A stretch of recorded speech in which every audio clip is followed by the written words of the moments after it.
Bonjour et bienvenue dans le Cloud Screener, le podcast qui navigue parmi les nuages.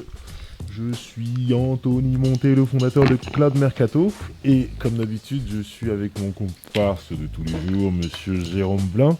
Bonjour Jérôme. Bonjour, c'est mon bonjour international.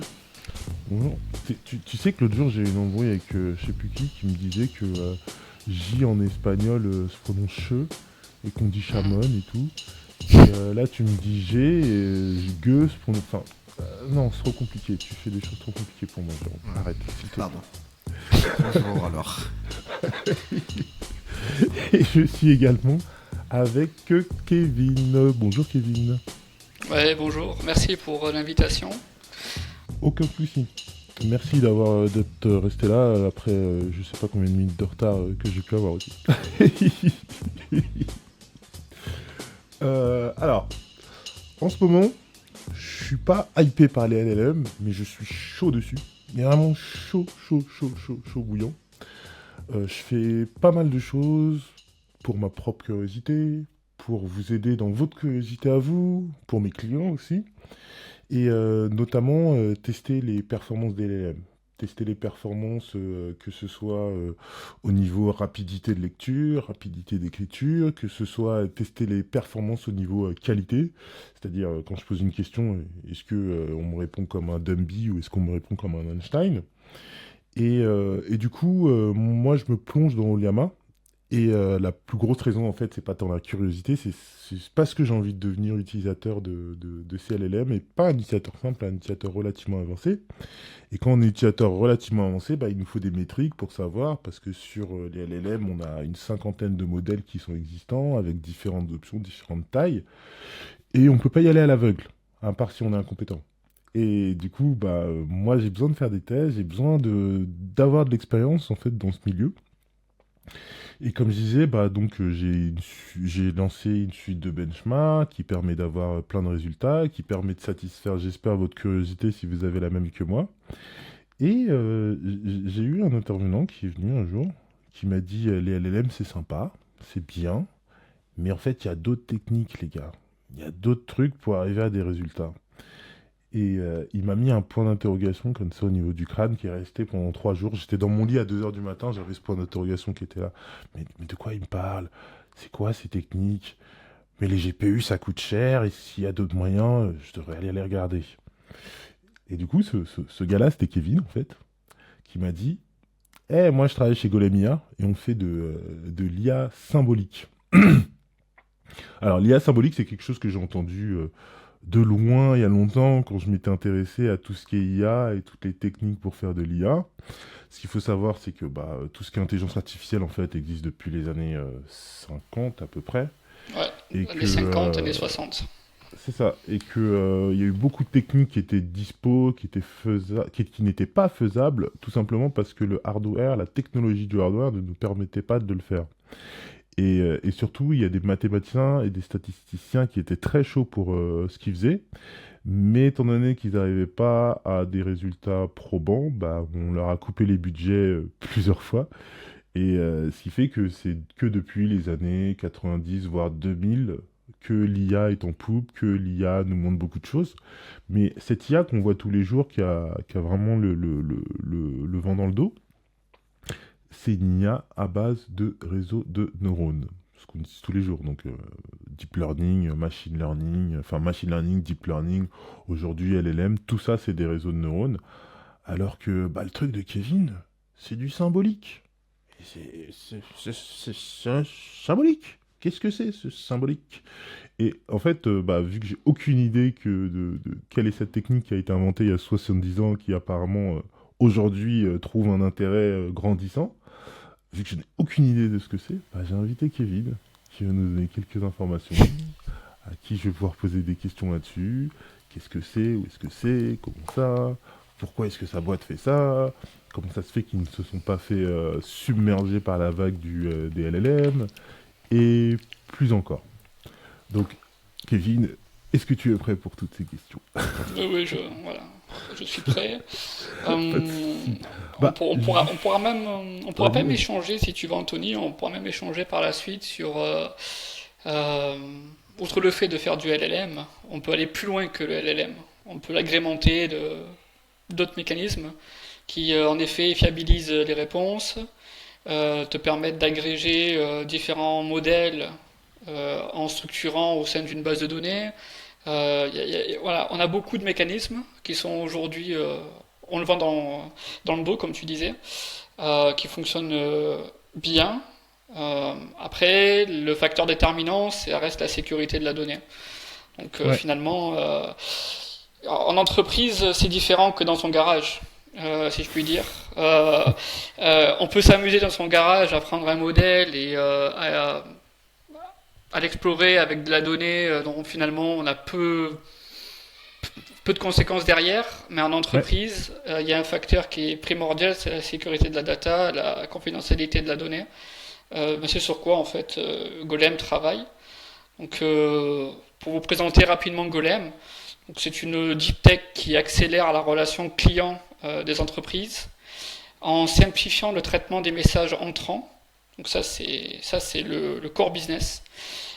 Pour cela, on travaille avec une IA qui est explicable.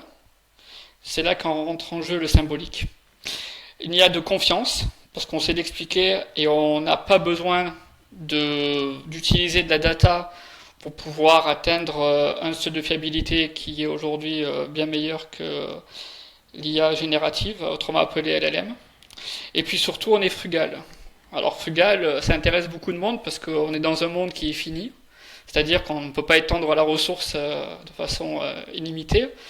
Et malheureusement, aujourd'hui, l'IA, telle qu'on la connaît sous les modèles LLM, explore beaucoup de données, a besoin de beaucoup de données pour pouvoir entraîner les modèles, et par conséquent, a besoin de consommer énormément de matériel, donc de ressources énergétiques.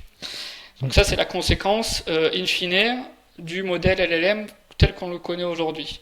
Le modèle symbolique, à l'opposé, n'a pas besoin de data pour pouvoir restituer une réponse sous forme écrite. Donc ça, c'est une particularité du symbolique. Et puis, on répond avec du déterministe, ce qui nous garantit la fiabilité et l'explicabilité de la réponse en éliminant toute la partie hallucination.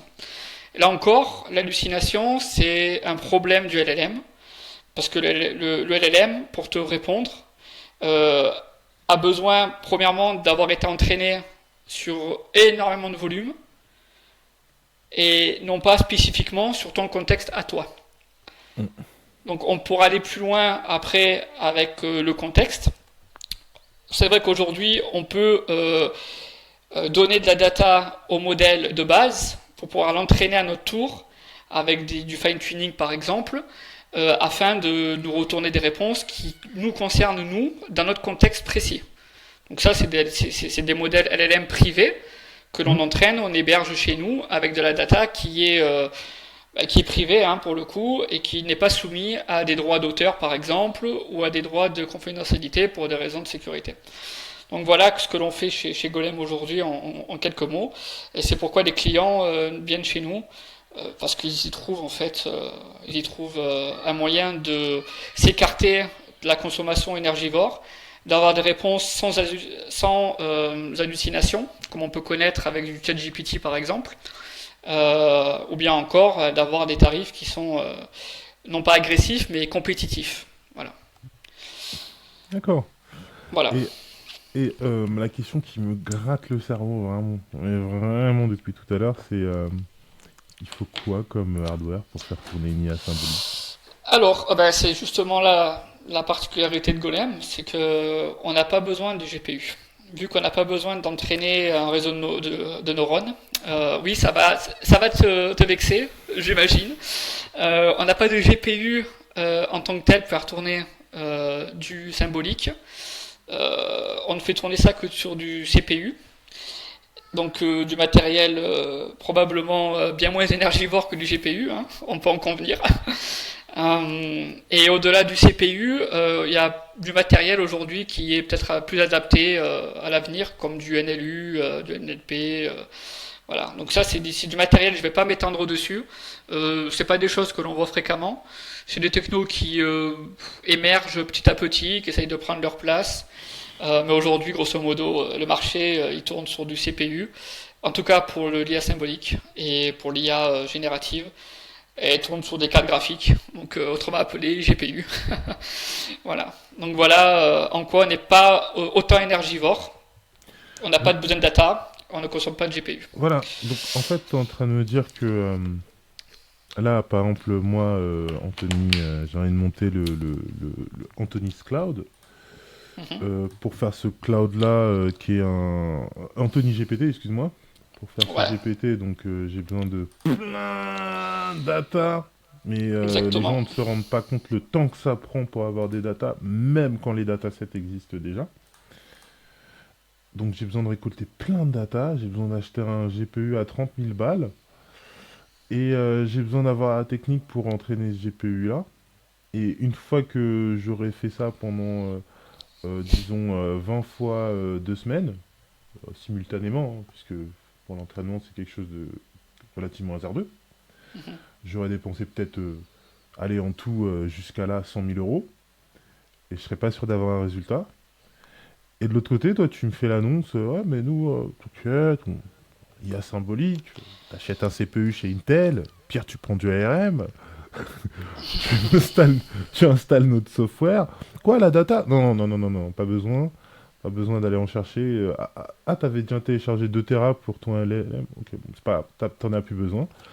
Et, in fine, qu'est-ce qui me manque? Il manque peut-être quand même la petite logique que Golem AI a créée pour un cas spécifique. Puisque de ce que j'ai compris, les IA symboliques sont mieux pour créer des systèmes experts. Exactement. Donc, Ouais. Ben, en fait, c'est un.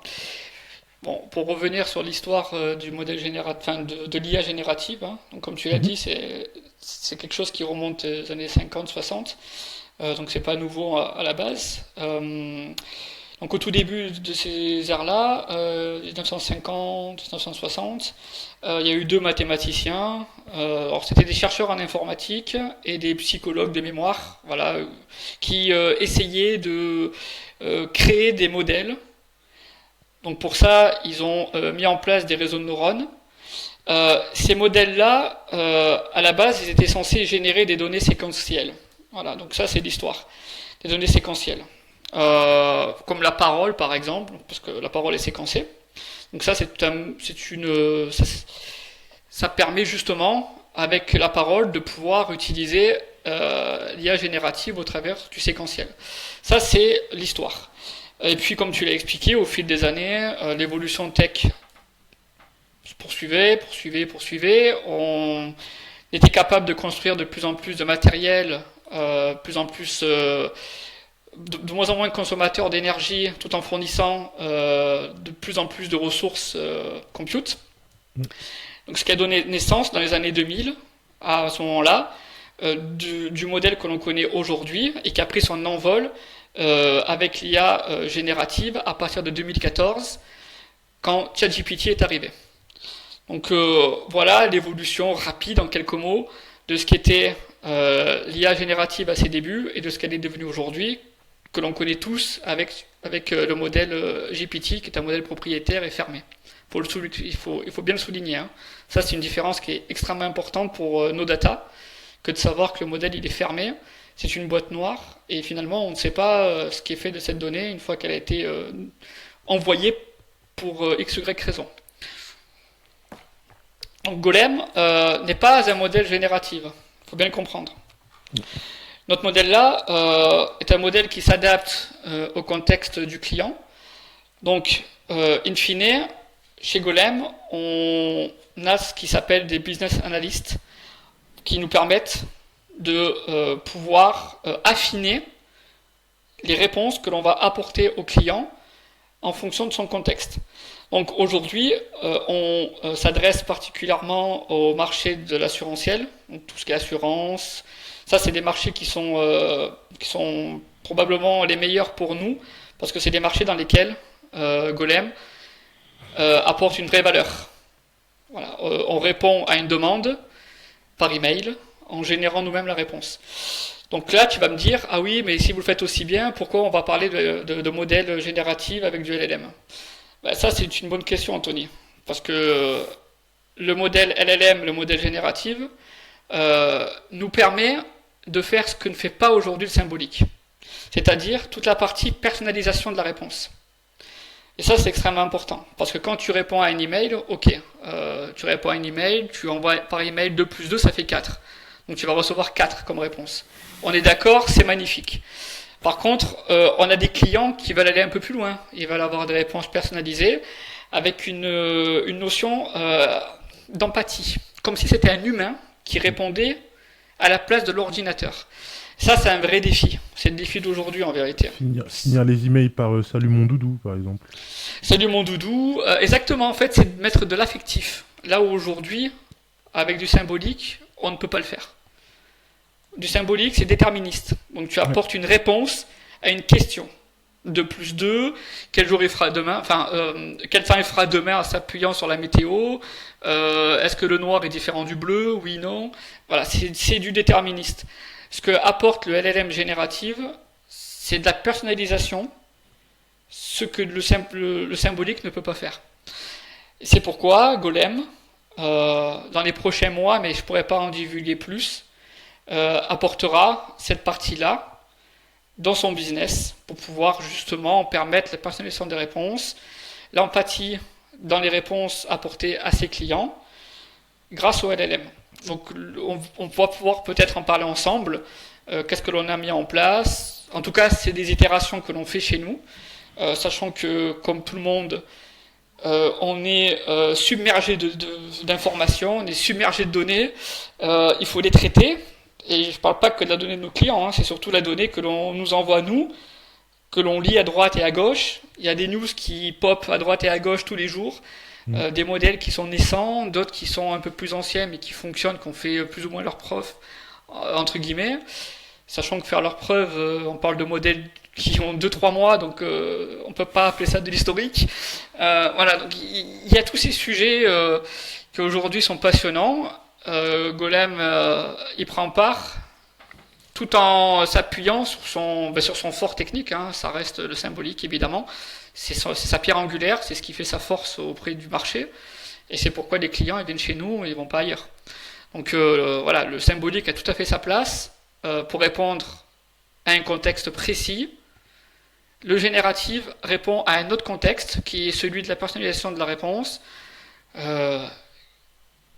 Et on pourra en parler un peu plus en détail par la suite. Voilà comment je pourrais présenter rapidement. Yes, tu m'as mis devant la face une série de questions que je vais te poser. Mais avant de partir dans des machins entre guillemets ultra techniques, où on va augmenter la température des cerveaux. Jérôme, est-ce que tu as des questions? Ouais, alors par rapport à ce que tu viens de dire, justement, il y a une question rapidos qui me vient en tant que je comprends rien à la tech. Un exemple typique, justement, tu parles de l'assurance. Moi, je suis client en Maïf. Enfin, je viens de casser l'ordi d'Anthony. Donc, il faut que je fasse entrer en ligne de compte là, ma responsabilité civile. Donc j'envoie un mail, blablabla, j'ai pété l'ordinateur d'Anthony qui vaut quand même 15 000 €. Ouais, Anthony il fait beaucoup de chiffres. Et du coup, il faudrait que... comment ça se passe? J'envoie la question à mon assureur. Qu'est-ce que l'IA symbolique répondrait? Et qu'est-ce que l'IA générative répondrait exactement en fait? Enfin, exactement, non, tu peux pas le sortir exactement, mais j'arrive pas à cerner en fait la réponse d'une IA symbolique en fait. Pour une question comme ça. Premièrement, tu aurais déjà un taux d'hallucination qui sera bien plus important sur l'IA générative. Ouais. Ça veut dire que l'IA générative, elle va t'apporter une réponse qui n'est pas du contexte que toi tu décris dans ton email. Tu auras toujours un écart d'hallucination.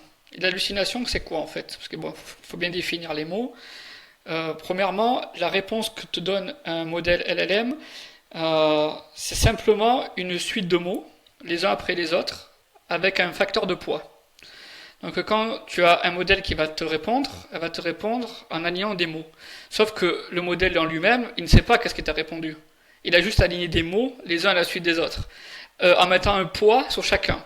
Donc probablement que dans la réponse, quand toi tu vas la lire, tu vas te dire ah ouais mais mince, pourquoi il me décrit ça comme ça? Moi j'aurais pensé que voilà. Et ça c'est ce qu'on appelle le facteur hallucination.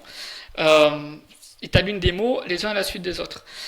Nous, avec le modèle symbolique, on n'a pas besoin, premièrement, d'avoir généré une réponse au préalable, avec de la data que probablement l'assurance aurait envoyée dans un modèle quelconque. Ça, c'est très important à bien le comprendre. On n'a pas besoin de data du client comme on en aurait besoin pour le modèle LLM générative. Et deuxièmement, l'IA symbolique, elle va contextualiser ta question pour pouvoir leur apporter une réponse.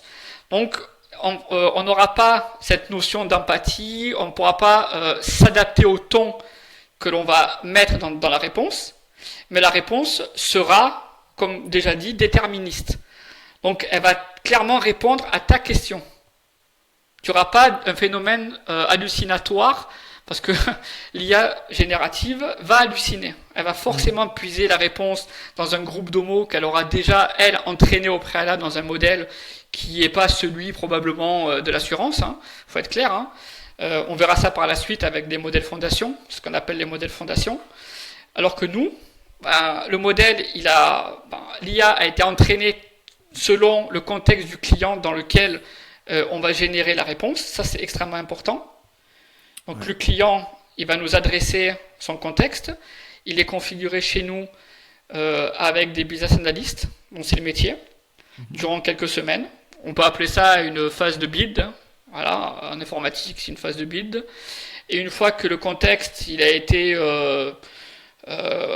suffisamment convaincant auprès du client, donc ça prend quelques semaines, alors que pour un LLM générative, on parle de plusieurs mois, avec beaucoup de matériel, beaucoup de ressources, enfin c'est énorme, c'est simple comme une mesure avec ce que l'on a besoin chez nous.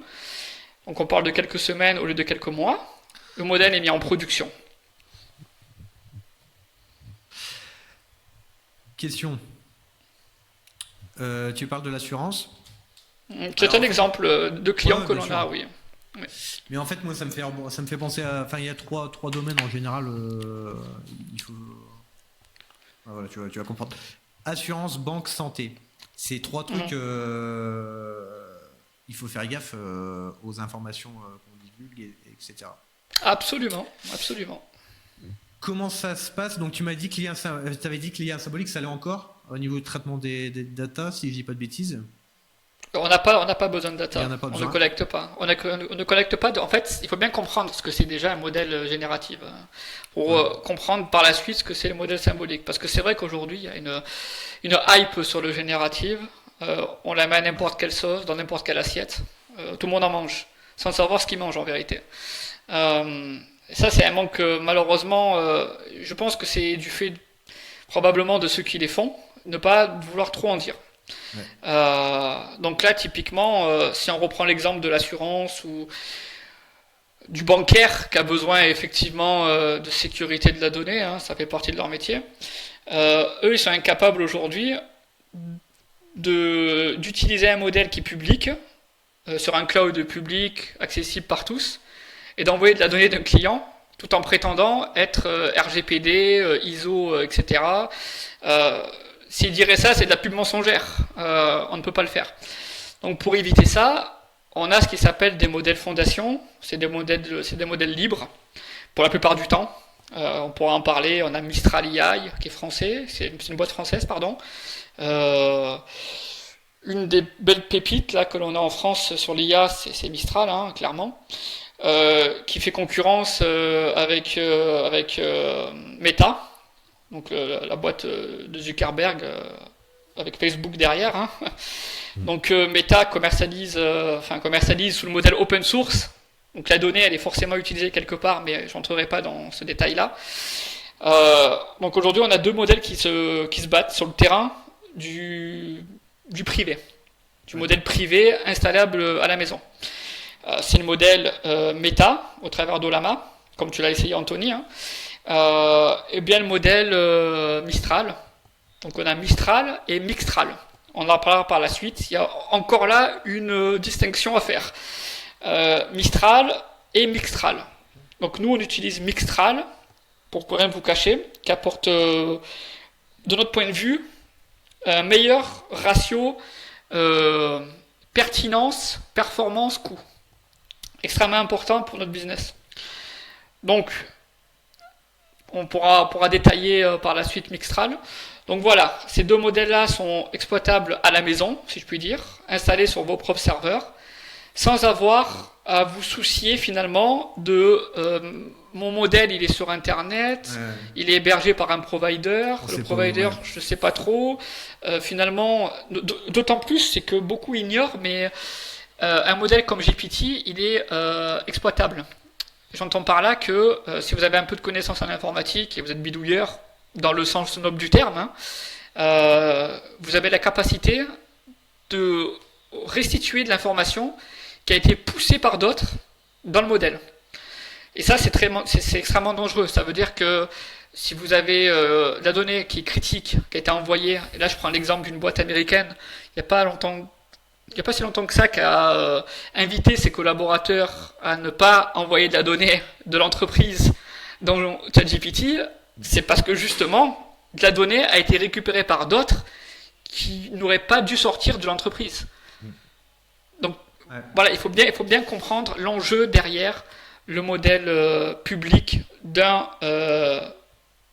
GPT et un modèle privé qui est installé par vous, géré à la maison avec vos propres compétences, qui vous permet de bénéficier de la sécurité de la data, la confidentialité.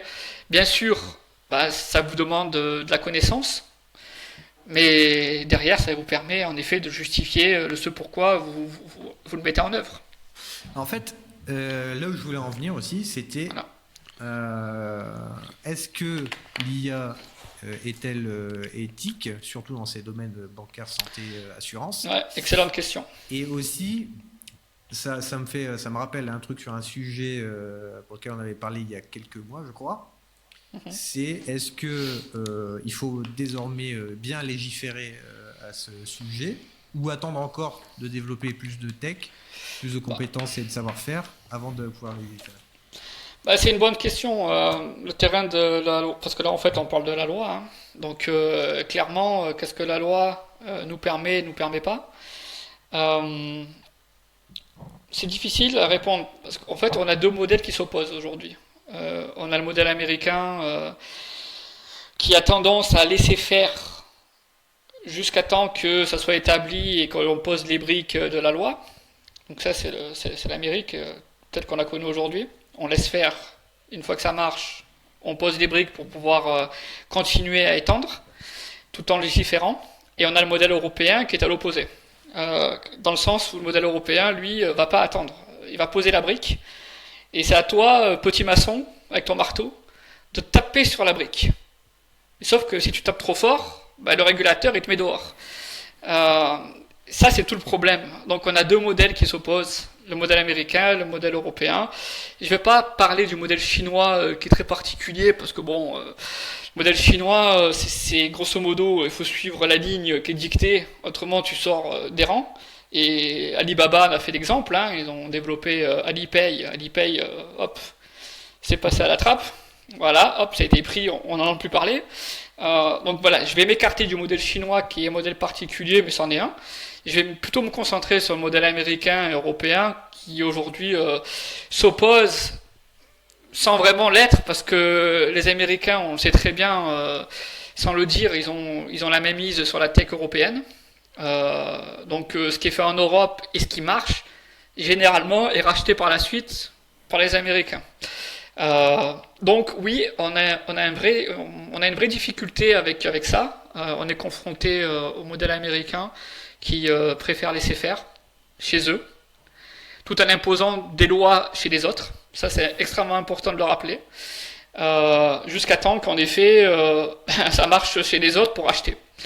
Voilà. Donc oui, c'est difficile d'arriver à développer quelque chose de périn, sachant qu'en face, on a quelqu'un qui donne des ordres sans forcément les obéir.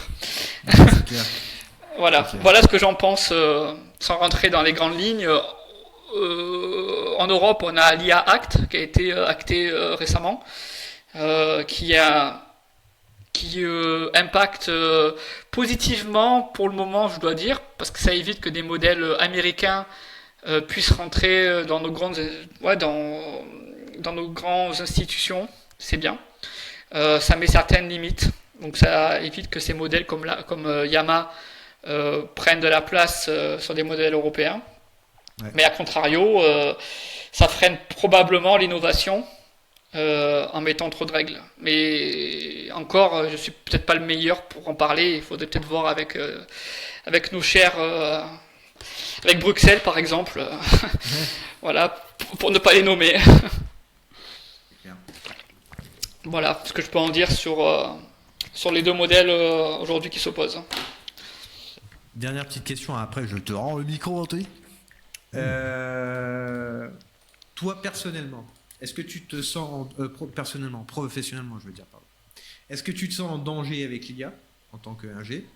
Et si c'est pas le cas, à partir de quel moment tu te sentirais en danger?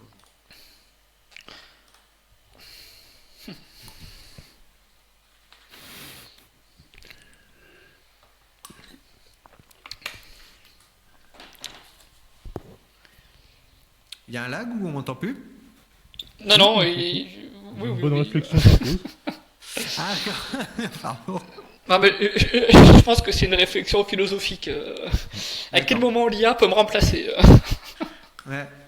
Non, à partir de quel moment toi tu te sentiras en danger, tu vois, typiquement. Moi, enfin, je veux dire même pratiquement. Je suis rédacteur SEO. À partir du moment où là je me sens pas encore vraiment en danger, mais ça va faire gling gling gling dans ma tête à partir du moment où Google ne bannira plus tant que ça le contenu, etc. Ça c'est vraiment un truc qui me fera sonner l'alerte dans ma tête et me dire attention, même si j'anticipe quand même. Il n'y a pas de réponse alors. Moi je te dirais que je suis pas ingénieur, mais premièrement l'ingénierie me sauve, enfin, le mix ingénierie plus humain me sauve, ouais.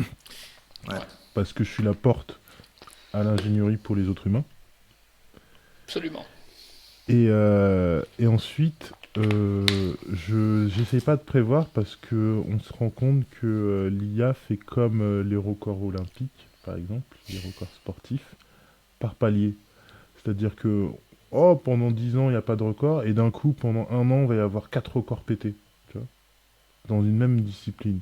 Et, ouais. Tu regardes une photo photoréalistique, tu dis à la 6 doigts, tu reviens 6 mois après, ils te font une vidéo dans tous les sens, avec des vagues et des trucs et des machins, alors qu'il y a 6 mois, tu étais là à compter les doigts pour savoir si l'image était correcte. C'est clair. Ouais. Donc, je pense pas que ça se prévoit. Ouais. Et je pense pas que ce soit vraiment un danger, parce que je suis un peu du côté de Yann Lequin qui dit que Yann Lequin il a pas vraiment peur de l'IA. Avec toutes les théories qui existent, comme quoi l'IA va être le jour où l'IA sera plus intelligente que nous, on a peur qu'elle veuille nous contrôler et qu'on puisse plus du tout la contrôler. Moi je suis à peu près comme lui, je suis pas de cet avis, parce que je pense pas qu'on va insuffler un sentiment d'auto-préservation, un sentiment de survie aux IA. Tu donnes un objectif à un algo, à une machine, et il le fait, mais de là, est-ce que ce soit vraiment comme nous, guidé par le calcul de la survie? Je crois pas que ça aille jusqu'à là. Et si tu regardes bien dans l'humanité, le plus gros problème, c'est l'instinct de survie. C'est ça qui nous fait faire des guerres, c'est ça qui nous fait faire des embrouilles, c'est ça qui nous fait faire à peu près tout. Et les IA, elles n'ont pas ça. Ouais. Donc, en tant qu'informaticien, j'ai pas trop peur. En tant que d'autres métiers, je pense pas qu'elle pourrait vraiment tout remplacer. Modifier des métiers, oui. Remplacer, non. Enfin, tout, non. Mais ça sert à rien de s'y attendre. Le jour où elle le fera, elle t'éclatera et t'auras pas le temps de te retourner.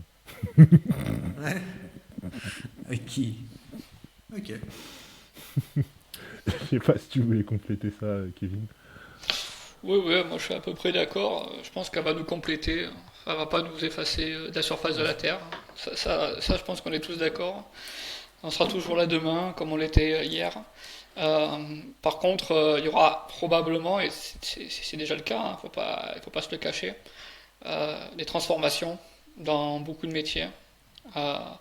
Mais pour n'importe quelle révolution, ça a été le cas. Vous prenez la révolution industrielle, c'était clairement le cas. Voilà, il fallait avoir une centaine de bonhommes dans une usine qui tapaient avec son petit marteau sur une pièce à la chaîne, avec les conséquences que ça a eu les années suivantes, des problèmes de santé, etc., la détresse sociale. Grâce à la révolution industrielle, les process ont changé, la façon de faire a changé, et les gens qui faisaient ces métiers-là ont dû adopter le train, si je puis dire. Ils ont dû se renouveler, apprendre pour faire autre chose ou peut-être compléter ce qui est fait par la machine. Moi, pour vous citer un cas concret de mon vivant, avant de faire de l'informatique, je faisais de la mécanique de précision. Ça, c'était mon premier amour. C'est par là que j'ai connu l'ordinateur, en fait. Donc, c'est par là que j'ai connu la programmation. Et qu'est-ce que je faisais dans l'usine? C'est pas moi qui tapais sur la pièce avec le marteau. Il y avait une machine qui faisait à ma place. Voilà. Sauf qu'il y a 50 ans, il n'y a pas la machine. C'était un bonhomme avec son marteau qui tapait. Donc, pour tout vous dire, le métier, il a pas changé en soi, il a évolué. Donc, moi, dans l'usine, je tapais plus, je concevais la pièce. Une fois que je la concevais, je la donnais à manger à l'ordinateur, et c'est l'ordinateur qui faisait le boulot de ce qui était fait autrefois par un humain. Donc avec ces petits outils, il façonnait les faces de la pièce pour en sortir un moteur de voiture, une lampe de chevet, ce que vous voulez, un moteur d'avion. Ça, c'était mon métier à la base. Et aujourd'hui, avec l'IA, en fait, on retrouve un peu le même principe. Je m'explique, avec l'IA, vous êtes développeur, ça c'est le cas typique, je ne vais pas forcément me faire des amis, mais je vais le dire. Avec l'IA, vous avez l'opportunité de développer sans forcément être un expert. Ça, c'est fantastique. C'est un peu ce que j'ai vu. Donc là, avec l'IA, voilà, vous pouvez créer ce que vous voulez. Il faut juste, il faut juste formuler les choses correctement, de façon à ce que la machine puisse les comprendre. Et le code, le programme, il est créé. C'est ce que moi j'ai vécu par le passé avec la machine qui remplaçait l'homme pour fabriquer une pièce. Donc c'est moi qui donnais à manger et la machine fabriquait. Là aujourd'hui, on donne à manger au modèle et c'est le modèle qui va créer à votre place. Donc demain, je pense que le travail ne sera plus celui qui tape pour créer, sera celui qui va donner à manger pour que la machine crée à sa place. Voilà un peu comment je vois les choses, ma vision. Donc oui, il y aura un changement qui va être fait, c'est déjà le cas, il y a des métiers qui sont bouleversés. On prend le métier de la traduction, on pourra en parler, c'est un bon exemple ça. Le métier de tout ce qui est traducteur dans des langues qui sont pas forcément exotiques. Je prends des langues comme l'espagnol, le portugais, l'allemand, le japonais, etc. Avant, il fallait avoir un traducteur spécialisé, expert, etc., qui puisse vous faire un document qui soit lisible. Aujourd'hui, vous voulez un document lisible, vous n'allez plus payer quelqu'un pour le faire. Ouais. Vous prenez, hop, vous posez ça sur un modèle qui sait faire, et il vous restitue la traduction. Et globalement, c'est plutôt bien restitué de ce que j'ai vu. Donc oui, là, il y a un changement qui s'opère. Tous les métiers de la traduction, les métiers littéraires, d'ailleurs, on le voit, vous prenez des métiers comme les métiers de scénariste à Hollywood, ceux-là, ils sont à la peine, parce que c'est des gars qui passaient leur temps à écrire des idées sur un bout de papier pour enfin concevoir une idée de film, un scénario. Aujourd'hui, ils sont en compétition avec l'ordinateur. Donc, et puis, il faut dire... Et même les acteurs, il faut dire en plus de ça, c'est que ces scénaristes, ils ont encore la chance de pouvoir créer avec des idées qui sont nouvelles. Le problème qui s'oppose à eux, c'est qu'avec des modèles génératifs qu'on alimente par des données, des milliards d'informations au quotidien, des colossales, ces modèles-là seront capables de faire aussi bien qu'un scénariste. Donc oui, il y a un vrai danger sur ces métiers-là. Après, le peintre, je pense que n'importe quel métier du bâtiment, vous aurez du mal à la remplacer par un modèle LLM. Tous les modèles du tertiaire, probablement qui sont en danger de transformation. Les modèles les modèles industriels, comme je pourrais appeler ça, ne sont pas forcément en danger, eux. Voilà. Donc il y a une transformation qui s'opère. Nous, ingénieurs, techniciens, informaticiens, peu importe le nom que l'on donne à nos métiers, il y a du changement qui s'opère. Moi, je le vois tous les jours.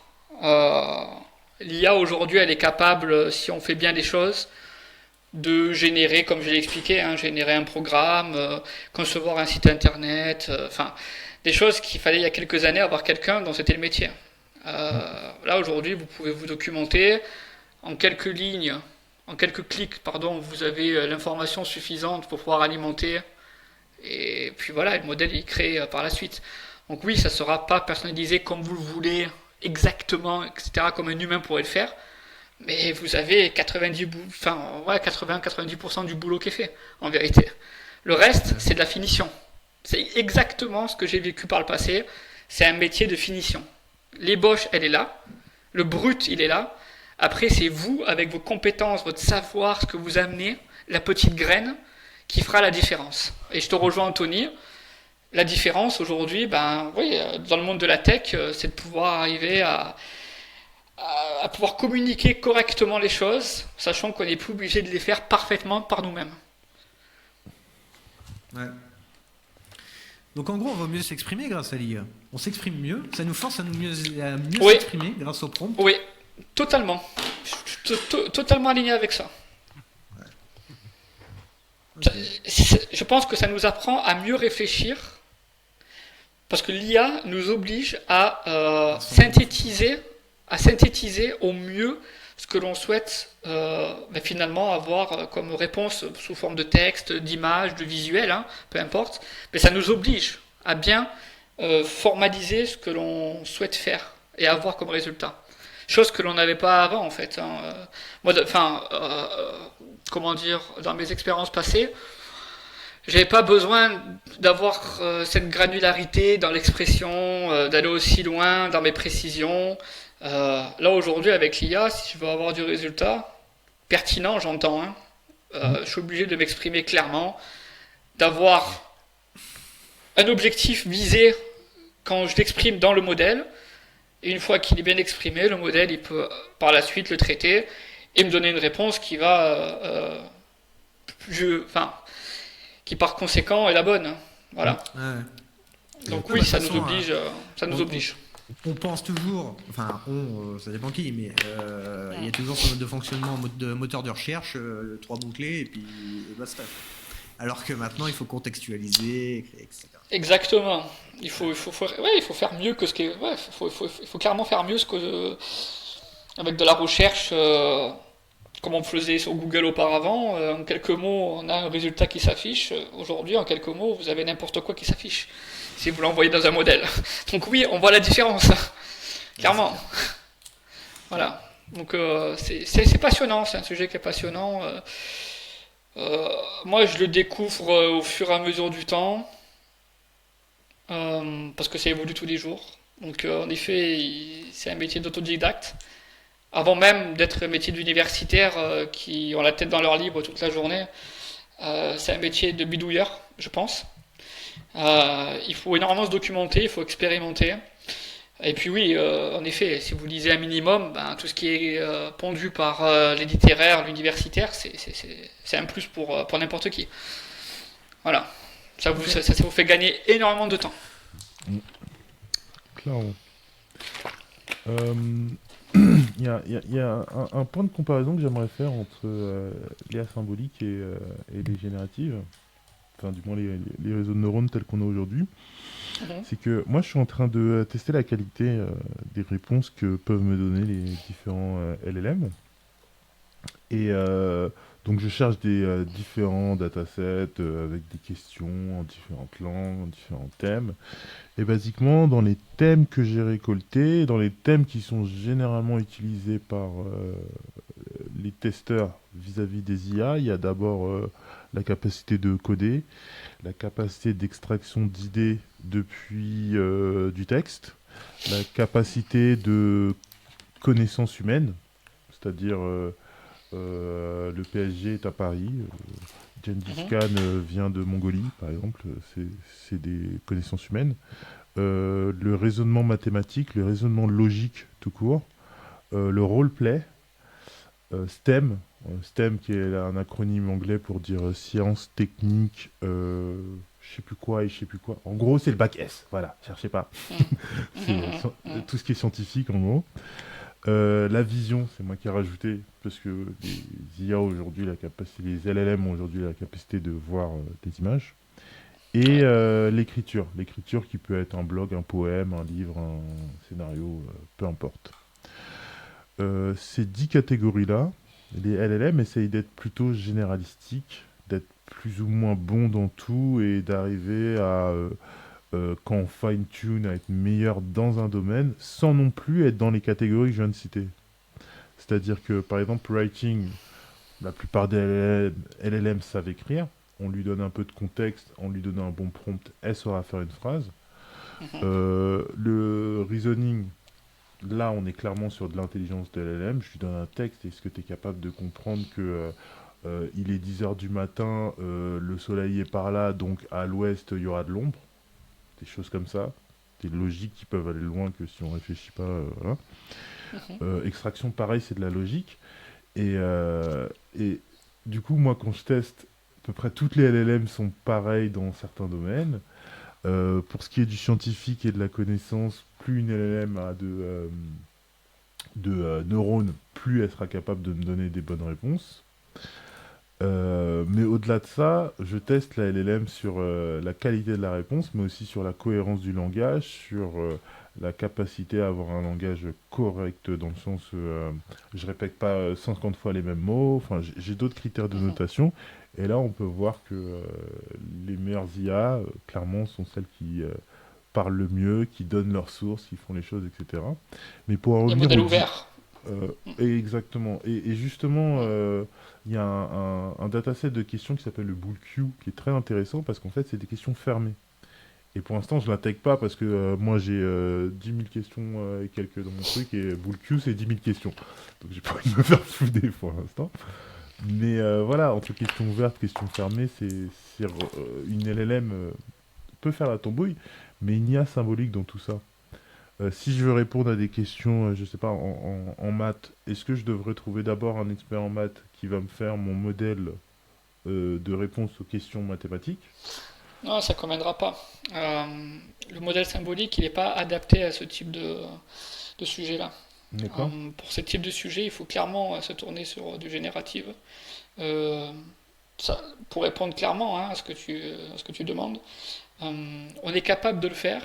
Parce qu'il faut bien comprendre, le modèle LLM, il y a enfin, sous-catégories de modèles. Mm. On a les modèles experts, comme tu as Ouais. peut-être dû le voir. Voilà, mais c'est ce qu'on utilise chez nous. Des modèles experts. Alors, en quelques mots, au lieu de pousser de la donnée par un prompt sur un seul modèle, le modèle expert, c'est un modèle qui est premièrement ouvert. Donc, on utilise Mixtral AI pour nous. Mm. Et dans ce modèle-là, on a, pour schématiser rapidement, des sous-modèles spécialisés. Donc on a un modèle Catégorie. mathématique, exactement. Donc le modèle mathématique pour le raisonnement. On a le modèle de langue. Donc lui, il va s'adresser à ce que l'on fait nous en fait. Hein. Donc on est à même de pouvoir travailler sur différentes langues euh, pour répondre, parce on traite différentes langues. Donc c'est des modèles qui nous conviennent parfaitement. Donc ça peut répondre si tu t'adresses à des modèles experts qui ont chacun leur propre spécialisation. Ok, ça peut probablement répondre à toutes tes questions. Donc là, on a le modèle de fondation. Modèle de fondation, Mixtral AI, qui est décomposé en sous-catégories, si je puis dire, spécialisées chacune d'entre elles dans leur discipline. Mm. Voilà. Donc ça, c'est une des façons de faire. On prend ce modèle-là, on l'installe à la maison et on lui pousse son dataset pour pouvoir avoir toutes les réponses que l'on a demandées. Après, on peut aller plus loin. On peut aller beaucoup plus loin qu'un modèle expert avec ses sous-catégories. On peut faire ce qui s'appelle du RAG. Donc le RAG, ça... Voilà. Mais voilà. Mais, on pourra en parler. Je vais te laisser. Voilà, je pourrais te laisser introduire le RAG. Ça aussi, c'est magnifique. Là, non pas jouer uniquement sur un modèle, mais on peut en faire jouer tant qu'on veut. Ça, c'est super dans les faits. Après, il y a des problématiques qui s'opèrent, de faire jouer entre eux différents modèles. Finalement, la donnée que je vais traiter sur ces différents modèles, où est-ce que je la stocke, par exemple. Ça, c'est une des problématiques. Mais oui, le RAG, aujourd'hui, ça répond à ces types de problèmes-là, à savoir répondre à un set de questions qui sont différentes les unes des autres, dans des contextes qui s'opposent, probablement dans des langues différentes. Voilà. Donc on peut mixer entre du modèle expert, qu'on appelle aujourd'hui avec du Mixtral AI, et du RAG, qui nous permet d'agréger finalement différents modèles de différents providers, si je reprends le cloud, différents providers, au sein du même prompt. Toi, tu auras juste un prompt, mais derrière, ta réponse, elle sera travaillée par différents modèles qui, eux, s'appuieront sur différentes données qui seront stockées dans des bases vectorielles. Donc oui, on peut aller très très loin. Mais là, encore une fois, aujourd'hui, ça tient plus de la science-fiction que de la réalité. Voilà. Il y a beaucoup de... aujourd'hui, on a beaucoup de... J'aime pas ce mot de hype, parce que ça veut rien dire, quoi. On sait pas clairement de quoi sera fait demain, donc j'aime pas trop parler de hype, mais le simple fait de faire travailler plusieurs modèles ensemble, de prompter sur une même couche, avec de la donnée qui est stockée dans une database à base de vecteurs, voilà, on commence à attaquer des sujets qui sont solides. Tout à fait. Bah, en fait, ce que je dis souvent à propos du RAG, puisque c'est clairement pour ça en fait que je suis rentré dans tout le domaine de l'IA et que j'ai commencé à faire des benchmarks et tout ça, c'est clairement parce que j'ai envie de créer un RAG pour Cloud Mercato. Et ce que je dis souvent à ce propos-là, c'est que moi je fais de la bidouille avec mon RAG. Il y a des librairies très avancées, même les très avancées, enfin les auteurs de librairies très avancées qui sont des universitaires avec des doctorats vont vous dire je fais de la bidouille. Oui, c'est de la bidouille. C'est un monde de bidouille, il faut pas se cacher. C'est de la bidouille, il n'y a aucun là-dessus. Mais par contre, de l'autre côté, on a quand même des prompt engineers qui sont pas ingénieurs, qui n'ont pas fait qui n'ont pas le bac même souvent. Et pourtant, c'est même les meilleurs en vérité. Parce qu'ils n'ont pas ce cursus qu'on leur met dans la tête, le formatage. Mais ça, c'est un autre sujet qui est, je pense, important. Oui, je vois ce que tu veux dire. Ils ont le biais antitechnique. Voilà, exactement. C'est exactement. Voilà, ils n'ont pas ce biais. Oui. Et du coup, ces gens-là, le problème, c'est que ils apprennent beaucoup aux gens via une formation à minimum 1000 euros à comment... oui, dans un PDF, bien sûr. Peut-être quelques vidéos YouTube en lien privé, bien sûr. Ils apprennent aux gens à écrire de bons prompts, ce qui est honorable, hein, y a pas de... à part le prix. Le prix n'est pas honorable, mais ils apprennent aux gens à écrire de bons prompts, ce qui est cool. Même quand on a 30 ans, c'est toujours bien de savoir mieux s'exprimer, il n'y a pas de problème. Pour avoir le résultat qu'on veut. Donc, je sais pas, pour Jérôme, ça peut être faire du SEO. Pour moi, ça peut être avoir un code plus fiable. Voilà, j'apprends à faire de meilleurs prompts. Et moi, en fait, qui fais du RAG, pour ceux qui ne le savent pas, le RAG, en fait, il s'agit de prendre le prompt qui est envoyé par les utilisateurs, de faire sa tambouille avec. Et une fois qu'on a fait la tambouille, on envoie le tout à l'IA et on lui dit voici toute la tambouille, fais une meilleure réponse que moi enfin, tu fais une meilleure réponse que celle que tu aurais fait si je ne te donne pas les données que je te donne en plus. Non, attention. Non, attention. Ouais. Alors là, ce dont tu parles, c'est pas exactement du RAG. Ce dont tu parles, c'est du fine-tuning, où tu apportes en effet une précision avec un prompt system. Le prompt system, ça te permet de rajouter à ta demande, au travers du prompt, de rajouter certaines précisions pour guider la réponse. Ah, je te parle pas Euh, du prompt system. voilà. Le prompt Mais system, ça te continue, permet continue. de guider ta réponse, Mhm. outre le fait, si tu ne l'aurais pas justement indiqué, d'avoir une réponse peut-être moins dirigée.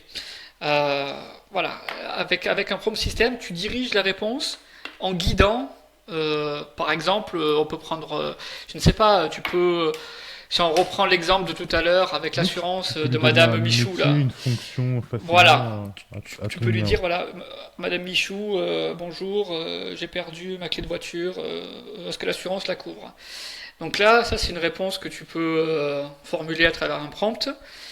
Derrière, le LLM va te répondre avec une réponse qu'il aura lui dans sa base de mots, de connaissances, hein, parce que bon, on Mhm. parle d'une base de connaissances en vérité. Donc il va aligner les mots à la suite des autres. Par contre, si dans la création de ton LLM, ok, tu as renseigné justement un prompt system avec une certaine direction dans Mhm.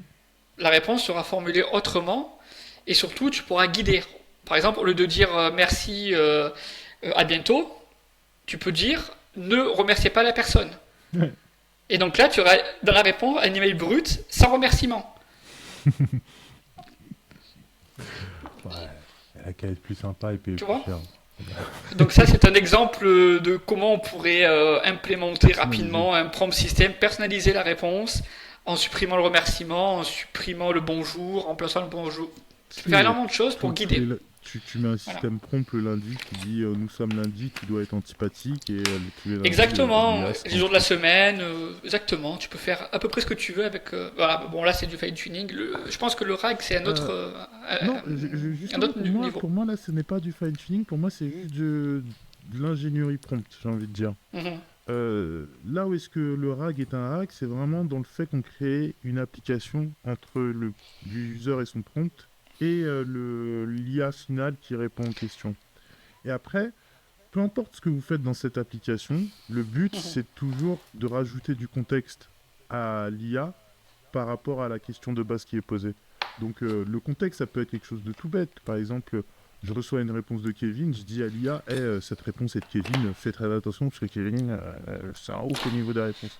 Et l'IA va faire très attention parce que le RAG lui a dit, c'est Kevin. Et le RAG, lui, ce qu'il aura fait, c'est juste prendre ta question, ajouter le commentaire du RAG et envoyer ça à l'IA. Et l'IA va faire ça tomber avec. Et typiquement, la manière. Pourquoi est-ce que le RAG, elles vont en poupe? C'est ce que tu disais tout à l'heure avec l'IA Mhm. symbolique, c'est les datas. Et j'ai pas envie de Exactement. partager mes datas C'est la. avec ChatGPT, j'ai pas envie que mes datas deviennent publiques. Euh, Mhm. Plein de choses qui font que je veux de la confidentialité. Et même aussi, enfin, le RAG peut s'utiliser avec un chat GPT, mais peut aussi s'utiliser en privé avec les IA open source. Et même avec ces IA open source, la question se pose de est-ce que j'ai envie de fine-tuner, de réentraîner ces VM, enfin ces VM, ces modèles. Pour entraîner ces modèles, il va falloir que j'achète des H100 qui vont me coûter je sais pas combien d'euros de l'heure. Donc Mhm. le RAG permet ce truc de mettre, en fait, pour moi c'est encore un bout de hacking, hein, c'est du bidouillage. On met un petit bout de code entre le user et l'IA, et avec ce petit bout de code, on arrive à faire du retrieval augmented generation, c'est-à-dire de la génération augmentée par de la data en plus dans le contexte. Et ça Que pour tu peux moi, puiser, que tu peux épuiser depuis à peu près n'importe quelle source que voilà, tu si donnes. si t'es Et développeur, la source c'est c'est ça qui est beau. t'as C'est des ça qui est beau. BSQL, ton data frame Ouais. Panda, t'as de base de données vectorielle, ta base de données en graph, ta base de données time series, ton Agios, ton Elasticsearch, tout peut devenir une source pour ton RAG. Tout, tout, tout, tout. Après, ça demande un petit peu pas forcément d'expérience, mais de compétences pour arriver à ranger et aussi de connaissances pour savoir voilà la question qui arrive du prompt. Qu'est-ce que je dois rajouter à donner à l'IA? Et c'est justement là que j'ai une bonne question pour toi. Moi, quand je vois un système de RAG, je me dis, mais je pourrais mettre une IA symbolique qui va juste prendre l'info de l'utilisateur. Une fois que j'ai cette info d'utilisateur, l'IA symbolique m'a répondu, je sais pas, il faut que tu ailles prendre des infos dans la base de données vectorielle ou que tu ailles chercher ça dans la base de données en graphe ou dans la Postgre classique. Je prends ce que j'ai à prendre et j'envoie ça à l'IA avec plus de data. Basiquement, là, l'IA symbolique va remplacer ce que 90% des gens auraient mis une base de données en vecteur. La base de données en vecteur, tu reçois un texte, tu le transformes en vecteur, ensuite tu vas regarder dans ta base de données en vecteur qu'est-ce qui correspond le mieux au texte que j'ai reçu. C'est ce que font les moteurs de recherche, par exemple. Est-ce qu'une IA symbolique, en fait, aurait sa place comme ça dans un RAG? Peut-être à l'endroit que je viens de dire, ou peut-être dans un autre endroit, mais moi j'ai ce sentiment, cette odeur que l'IA symbolique peut m'aider à faire un meilleur RAG, en fait. Alors, je vais pas en dire plus, mais, mais comme tout à l'heure, je vais déjà exprimer, en septembre, courant du mois prochain, on va sortir justement l'hybridation. Ok. L'hybridation, voilà, parce que là on parle d'hybridation en fait. Mm. Donc on va sortir l'hybridation entre du symbolique et du LLM. Mais je ne pourrais pas en dire plus, c'est sujet confidentiel. Voilà. Moi, de mon petit niveau, je sais qu'il y a communication qui va être faite. Donc sur l'hybridation entre le LLM, le modèle génératif et le modèle symbolique que l'on utilise chez nous depuis le début de Golem, pour apporter en effet ce petit piment en fait dans les réponses que l'on n'a pas aujourd'hui sans utiliser le LLM. Donc je pourrais pas employer le mot RAG au sens strict du terme, mais je pourrais dire l'hybridation. En effet, hybridation entre modèle LLM et symbolique. Donc oui, il y a clairement sa place pour les deux mondes.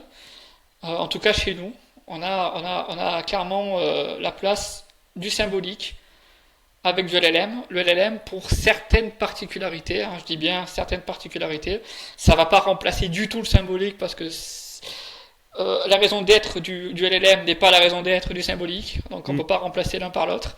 Par contre, on peut les compléter. Et c'est là où la magie peut s'opérer.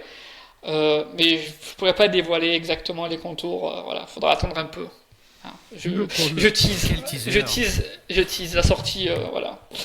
Voilà, comme un vrai acteur de cinéma. Ok. Tu me dis qu'en septembre, il faut que je me tienne à jour sur les news de Golem. Mais de toute façon, c'est pas qu'en septembre. Il faut que tu te tiennes à jour, je dirais. Tout le temps. Voilà. Okay. Voilà. Mais oui, en effet, tu as mis, je pense que tu as mis le... Enfin, t'as raison, hein, t'as mis le doigt dessus. Il y a une carte à jouer sur le modèle hybride. Alors, le RAG, c'est un mot aujourd'hui qui est brandé. Donc, je pourrais pas l'employer exactement voilà, RAG. Mais je pourrais plutôt employer hybridation. On va hybrider le modèle génératif avec le modèle symbolique pour certaines fonctionnalités. Ouais. Ok. Voilà. C'est vrai que RAG, quand même, c'est un mot, il veut dire quelque chose, mais ce qui se passe dedans... Exactement, c'est pour ça que c'est difficile à utiliser, parce que finalement, on peut tout y mettre. Un RAG, c'est pas nouveau en soi, donc je pourrais pas l'employer comme est employé aujourd'hui à toutes les sauces. Par contre, je préfère le mot hybridation, quand on parle d'hybrider des systèmes d'IA différentes. Voilà, parce que là on parle de deux mondes, hein, l'IA symbolique qui est plus jeune que l'IA symbolique qui est plus ancienne que l'IA générative, de par l'histoire. Donc là je pense plutôt employer le mot hybride. D'accord. Donc je me tiens au courant pour les RAG. Et du coup, j'essaie de gratter un petit peu. Et si demain, donc, moi je ferme mon rack pour Cloud Mercato et je me dis, bon, alors l'IA symbolique au milieu de tout ce que je pense, je pourrais venir vous voir pour ce genre de choses. Mais l'IA symbolique, je pense qu'elle peut répondre.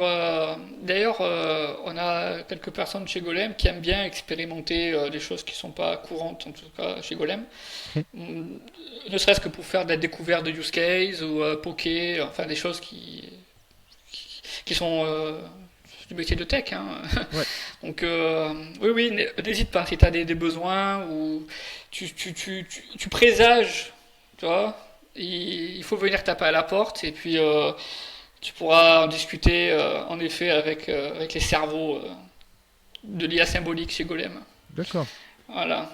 Voilà, ils pourront te détailler exactement les contours et le ce pourquoi il serait peut-être intéressant pour toi d'adopter le symbolique pour tel ou tel contexte.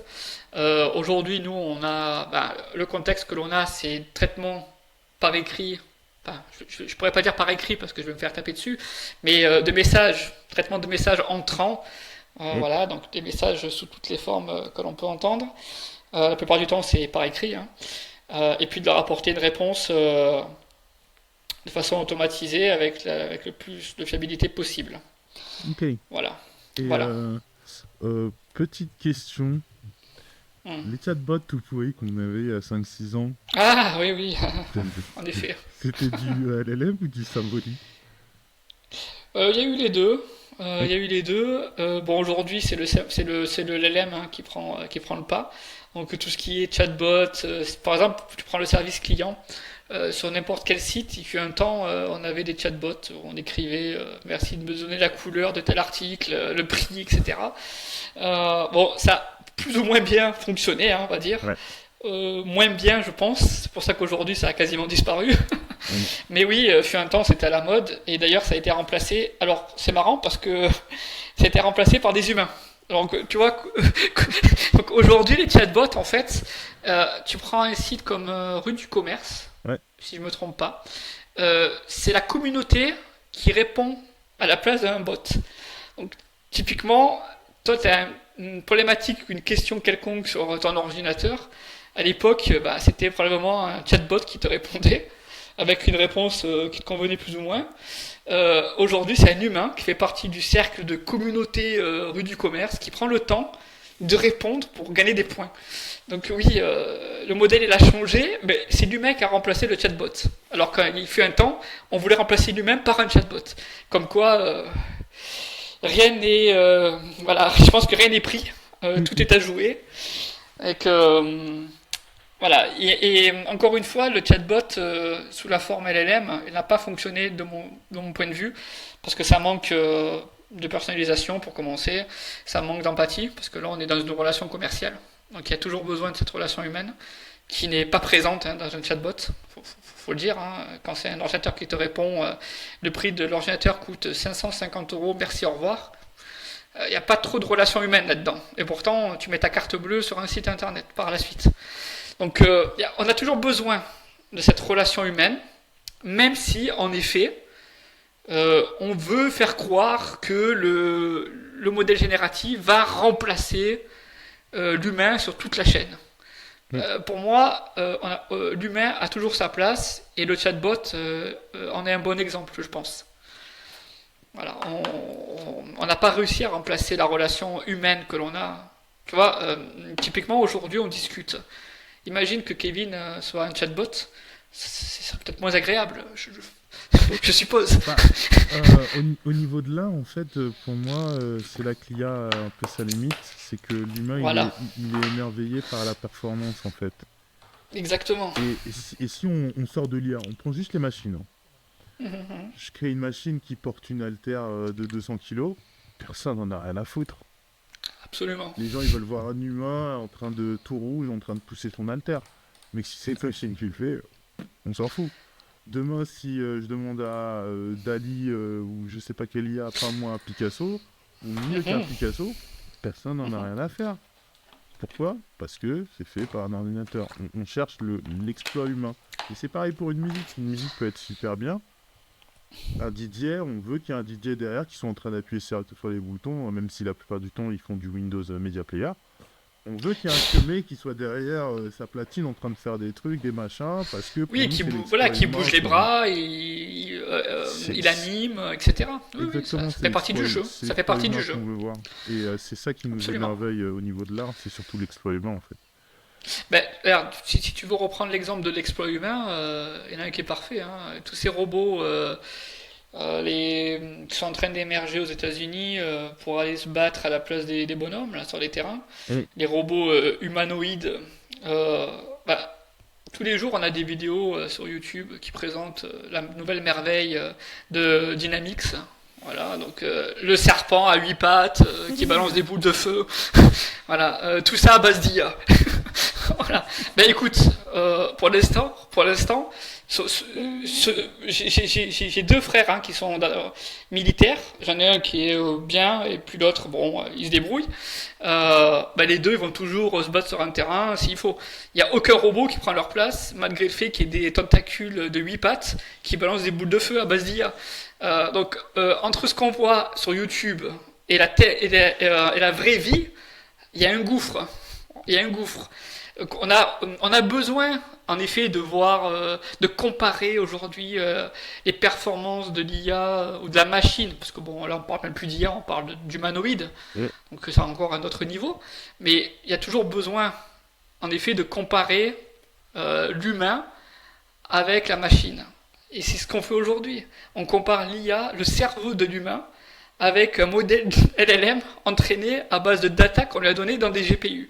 Ça n'a aucun sens. C'est le marketing qui a été fait autour aussi.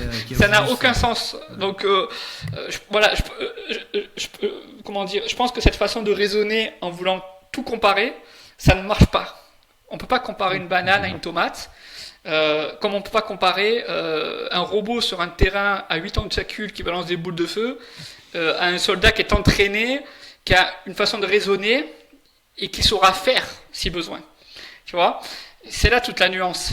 On a besoin de cette faculté de raisonnement, on a besoin d'avoir du cœur, chose que l'IA n'a pas.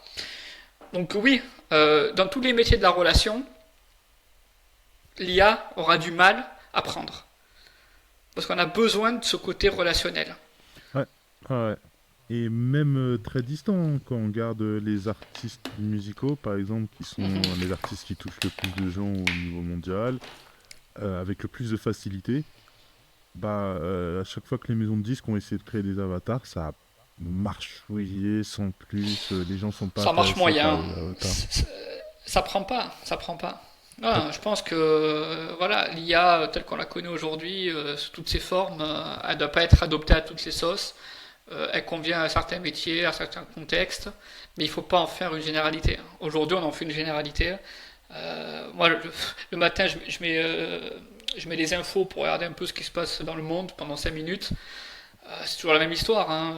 On parle de guerre. Voilà. Et puis, alors, soit c'est la guerre, soit c'est la révolution technologique à base d'IA aux États-Unis. C'est les deux sujets du moment. Et donc là, et puis après on te montre l'exosquelette qui va remplacer l'homme sur le terrain. Voilà. Et le problème, c'est que quand tu mets ça dans la tête des gens, les gens ils ont l'impression qu'on va les remplacer par des machines, parce qu'ils ne voient que ça du matin au soir. Mais nous qui sommes plus ou moins dans le domaine, j'y crois pas du tout. Ça va nous compléter sur certaines parties, particulièrement sur les tâches qui sont chronophages, les tâches qui sont répétitives, voilà, hein, pour reprendre. Ça oui, ça clairement c'est parfait, ça répond parfaitement au contexte. Des choses qu'on ne veut pas faire nous, parce que c'est des choses qui sont automatisables, chronophages. Mais tout ce qui demande un raisonnement, tout ce qui demande du cœur et de la relation, l'IA l'aura probablement pas d'ici demain. Donc voilà, soyez tranquilles, vous ne perdrez pas votre job demain matin. Voilà. Je suis tout à fait d'accord avec toi. Pour revenir sur quelque chose dont tu nous avais parlé, c'était Mistral versus Mixtral. Déjà, Oui. bon, t'es en Espagne, je suis au Portugal, Jérôme il est au Brésil. Mais Cocorico, Cocorico, là. Tu sais, le problème qui se pose, c'est que oui, malheureusement, voilà, là, le fer de lance, c'est Paris. Il faut reconnaître que en Europe, j'aimerais qu'il y ait d'autres pays qui se positionnent clairement sur les modèles ouverts d'IA, base LLM. Il faut reconnaître que Paris a réussi à attirer parce que Paris a les capacités. Ils ont des gros noms, ils ont de l'industrie tech qui est performante, elle est soutenue par le gouvernement. Donc il y a un vrai écosystème aujourd'hui qui est basé à Paris autour de toute cette hype entre guillemets LLM.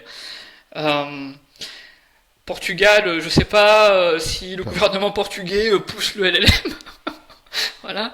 Moi, en tout cas, à Madrid, c'est pas particulièrement dans la feuille de route de Pedro Sánchez. Voilà. Donc, si tu veux, c'est là, on vient de gagner la coupe du monde de foot. Enfin, la coupe d'Europe, c'est déjà pas mal. Après, le LLM, je pense que c'est secondaire, tu vois, pour Madrid. Voilà, je ne peux pas me prononcer pour les autres, mais oui, clairement, c'est Paris aujourd'hui, en Europe en tout cas, qui a le modèle ouvert le plus performant d'Europe. Voilà. Ok, et du coup, si tu connais un peu Mistral AI et la société, il y a un truc que je me dis sur la base, c'est que OpenAI, Sam Altman, ils sont en mode, depuis le début, mais c'est l'IA qui trouvera notre business model. J'ai fait un surfuck. Oui, en effet, j'ai lu ça. Ouais. Mistral, qu'est-ce qu'ils veulent trouver en fait comme business model? Parce que je ne sais pas non plus qu'est-ce qu'ils cherchent eux. C'est marrant parce que j'en ai parlé il n'y a pas longtemps avec un des collègues en interne dans l'entreprise. Parce qu'on se pose des questions sur les modèles derrière. Tous ces modèles ouverts, finalement, pour moi, en tant que technophile open source, j'ai pas raconté un peu le parcours, mais oui, je suis axé Linux et open source depuis des années. Donc ça c'est mon dada. Et aujourd'hui, avec les modèles ouverts, ça rappelle fortement ce qu'on a connu par le passé avec les modèles, les OS open source. C'est-à-dire qu'au début, on avait dans un garage des petits bonhommes, des chercheurs, etc., qui développaient dans leur coin. Voilà. Et puis dans l'entreprise, on avait des modèles qui étaient là, fermés, imposés, machin, où il fallait être expert dessus pour pouvoir, ne serait-ce que faire une mise à jour d'un paquet.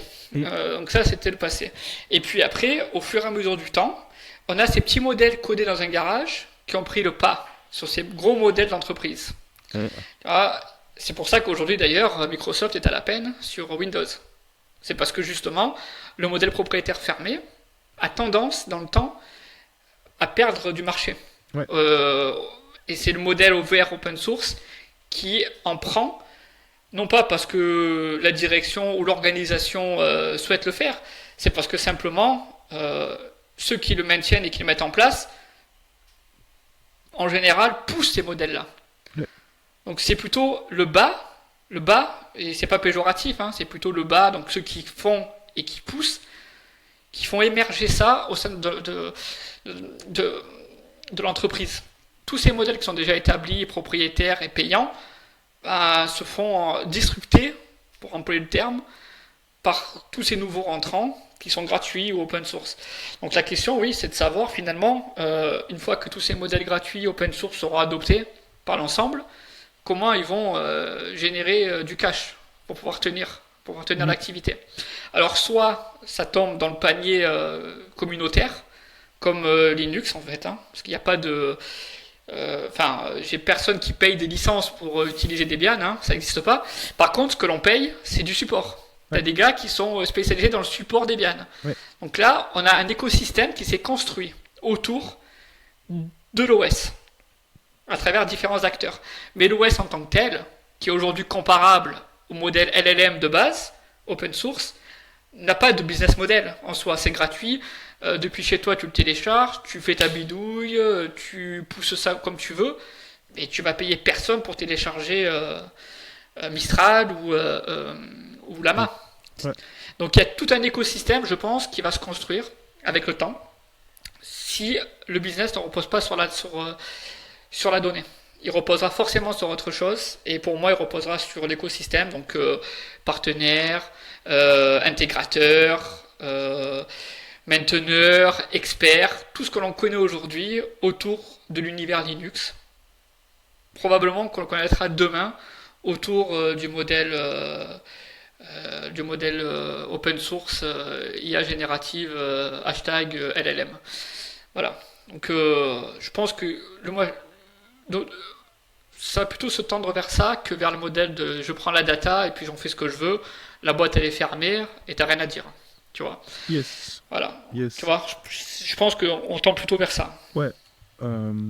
Après, OpenAI, qu'on regarde un peu de ChatGPT, pour moi, le gros intérêt de ChatGPT, au-delà du grand public et de tout ce qu'on peut faire, puisque pour moi, la partie grand public de ChatGPT, n'importe qui peut la faire à la maison avec le premier modèle Oliama.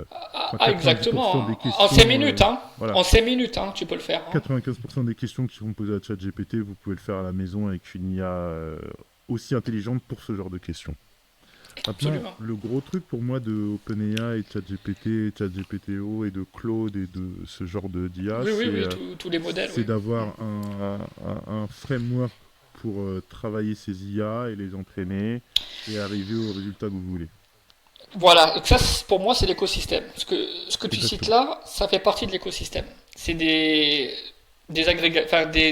intégrateurs, des partenaires qui utilisent les modèles pour pousser leurs produits.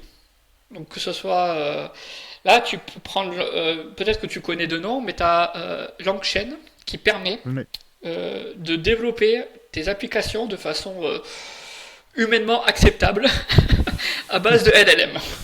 Et quand je dis humainement acceptable, c'est humainement acceptable. Parce que si t'es pas, si tu sors pas de l'université avec un doctorat, des années et des années de background en IA, c'est impossible de développer un modèle.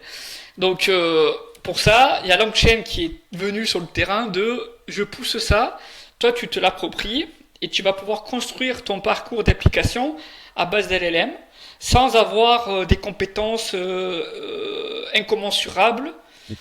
Mais pour ça, soit tu payes, voilà, parce qu'il y a toujours la version premium, mais il faut payer, ou soit tu prends la version freeware, mais là il faut bidouiller, il faut installer sur sa petite bacane, etc. Donc là, on voit qu'il y a quand même un monde qui se construit. Il y a un monde qui commence à arriver autour de le modèle, il est là. Maintenant, qu'est-ce que j'en fais ? Donc soit tu viens chez moi c'est LangChain par exemple, tu fais ton application avec le modèle que tu as téléchargé sans avoir des connaissances extraordinaires, ou soit tu te débrouilles par toi-même, et là par contre en effet c'est bonne chance, c'est presque ça la vérité.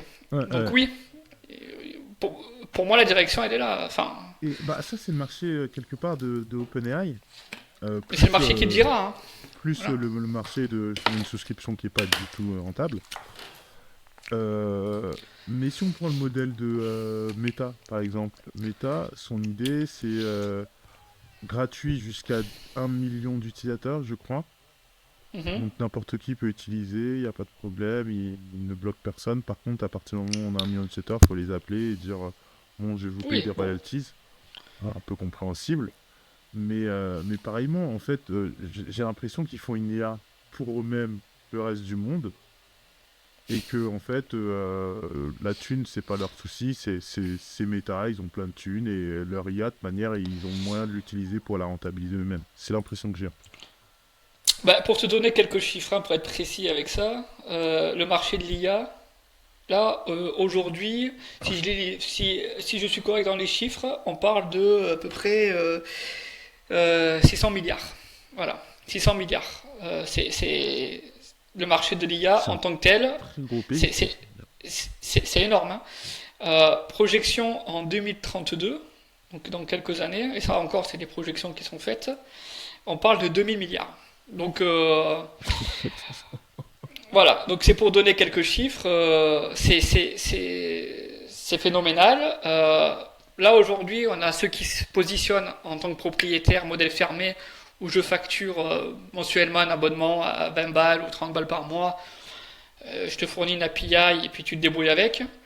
Ou bien on a en face ceux qui poussent des modèles ouverts, téléchargeables gratuitement. Ouais. À toi de faire ce que tu veux avec. Donc voilà, c'est un peu les deux mondes qui s'opposent. En France, enfin en Europe, aux États-Unis. Pour l'instant, les États-Unis sont plus, parce que bon, c'est GPT qui ont toute la part de marché. Ils sont plus au modèle fermé de je pousse un modèle et tu payes un abonnement pour le consommer. En Europe, pour l'instant, avec la France, c'est un modèle ouvert et téléchargeable, exploitable. Pour la bonne cause, je sais pas, parce que derrière, il faut quand même gagner de l'argent, hein, c'est jamais pour la bonne cause. Mais honnêtement, j'attends de voir l'avenir, comment ils vont arriver à générer du cash suffisant pour pérenniser l'activité. Ça, c'est un vrai sujet, quoi. C'est un vrai sujet. Moi, j'y crois pas. Voilà. Mais je sais pas. Je sais pas. Là, aujourd'hui, ils ont la bénédiction de Microsoft côté GPT. Donc GPT fournit, a besoin. Et là encore, j'ai récupéré quelques chiffres. GPT prévoit de consommer l'équivalent de 7 milliards de dollars pour la formation de ses modèles d'IA. 7 milliards de dollars en consommation ressources pour formation des modèles. Sans parler des 1,5 milliard pour les dépenses en ressources humaines, donc salaire, etc. Parce que bon, c'est des stars de la Silicon Valley, faut pas se cacher, c'est pas des gugus comme toi, moi, dans son garage à bidouiller. Donc c'est des gens qui ont certaines exigences salariales, dirons-nous, et donc pour ça il faut les payer. Là on parle de 1,5 milliard pour dotation personnelle. Ça veut dire que c'est des salaires. Qui 1 million voilà. Par an, Exactement. Et d'ailleurs, à Paris, ça a relevé le niveau parce que Paris ne payait pas ces salaires-là. Et depuis qu'il y a l'IA qui est en vogue, tous ceux qui prétendent à faire de l'IA, en tout cas dans des boîtes comme Mistral, il faut s'aligner au modèle américain. Sinon, tu restes aux États-Unis. T'as pas de raison de venir à Paris si tu es suffisamment capable de faire les Silicon Valley. Donc voilà quelques chiffres du modèle OpenAI. Après, je pourrais détailler, j'ai pris pas mal de notes sur ça. C'est juste énorme. Voilà, ils ont levé 11 milliards en 7 jours. C'est pour ça que il faut pas se tromper en fait. Il faut pas se tromper. Mistral AI aujourd'hui ne joue pas dans la même cour. N'ont pas les capacités financières d'un GPT avec Microsoft comme sponsor officiel. Donc oui, OpenAI, il joue sur un terrain qui n'est pas exactement le même que GPT. Là, il joue sur le terrain de l'ouverture, de la sécurité, parce que le donné, il n'est pas hébergé chez eux. Le modèle de la gratuité, mais jusqu'à où ça peut aller, parce que je ne sais pas jusqu'où on peut financer un modèle qui est gratuit. Donc, il y a toute une réflexion à avoir.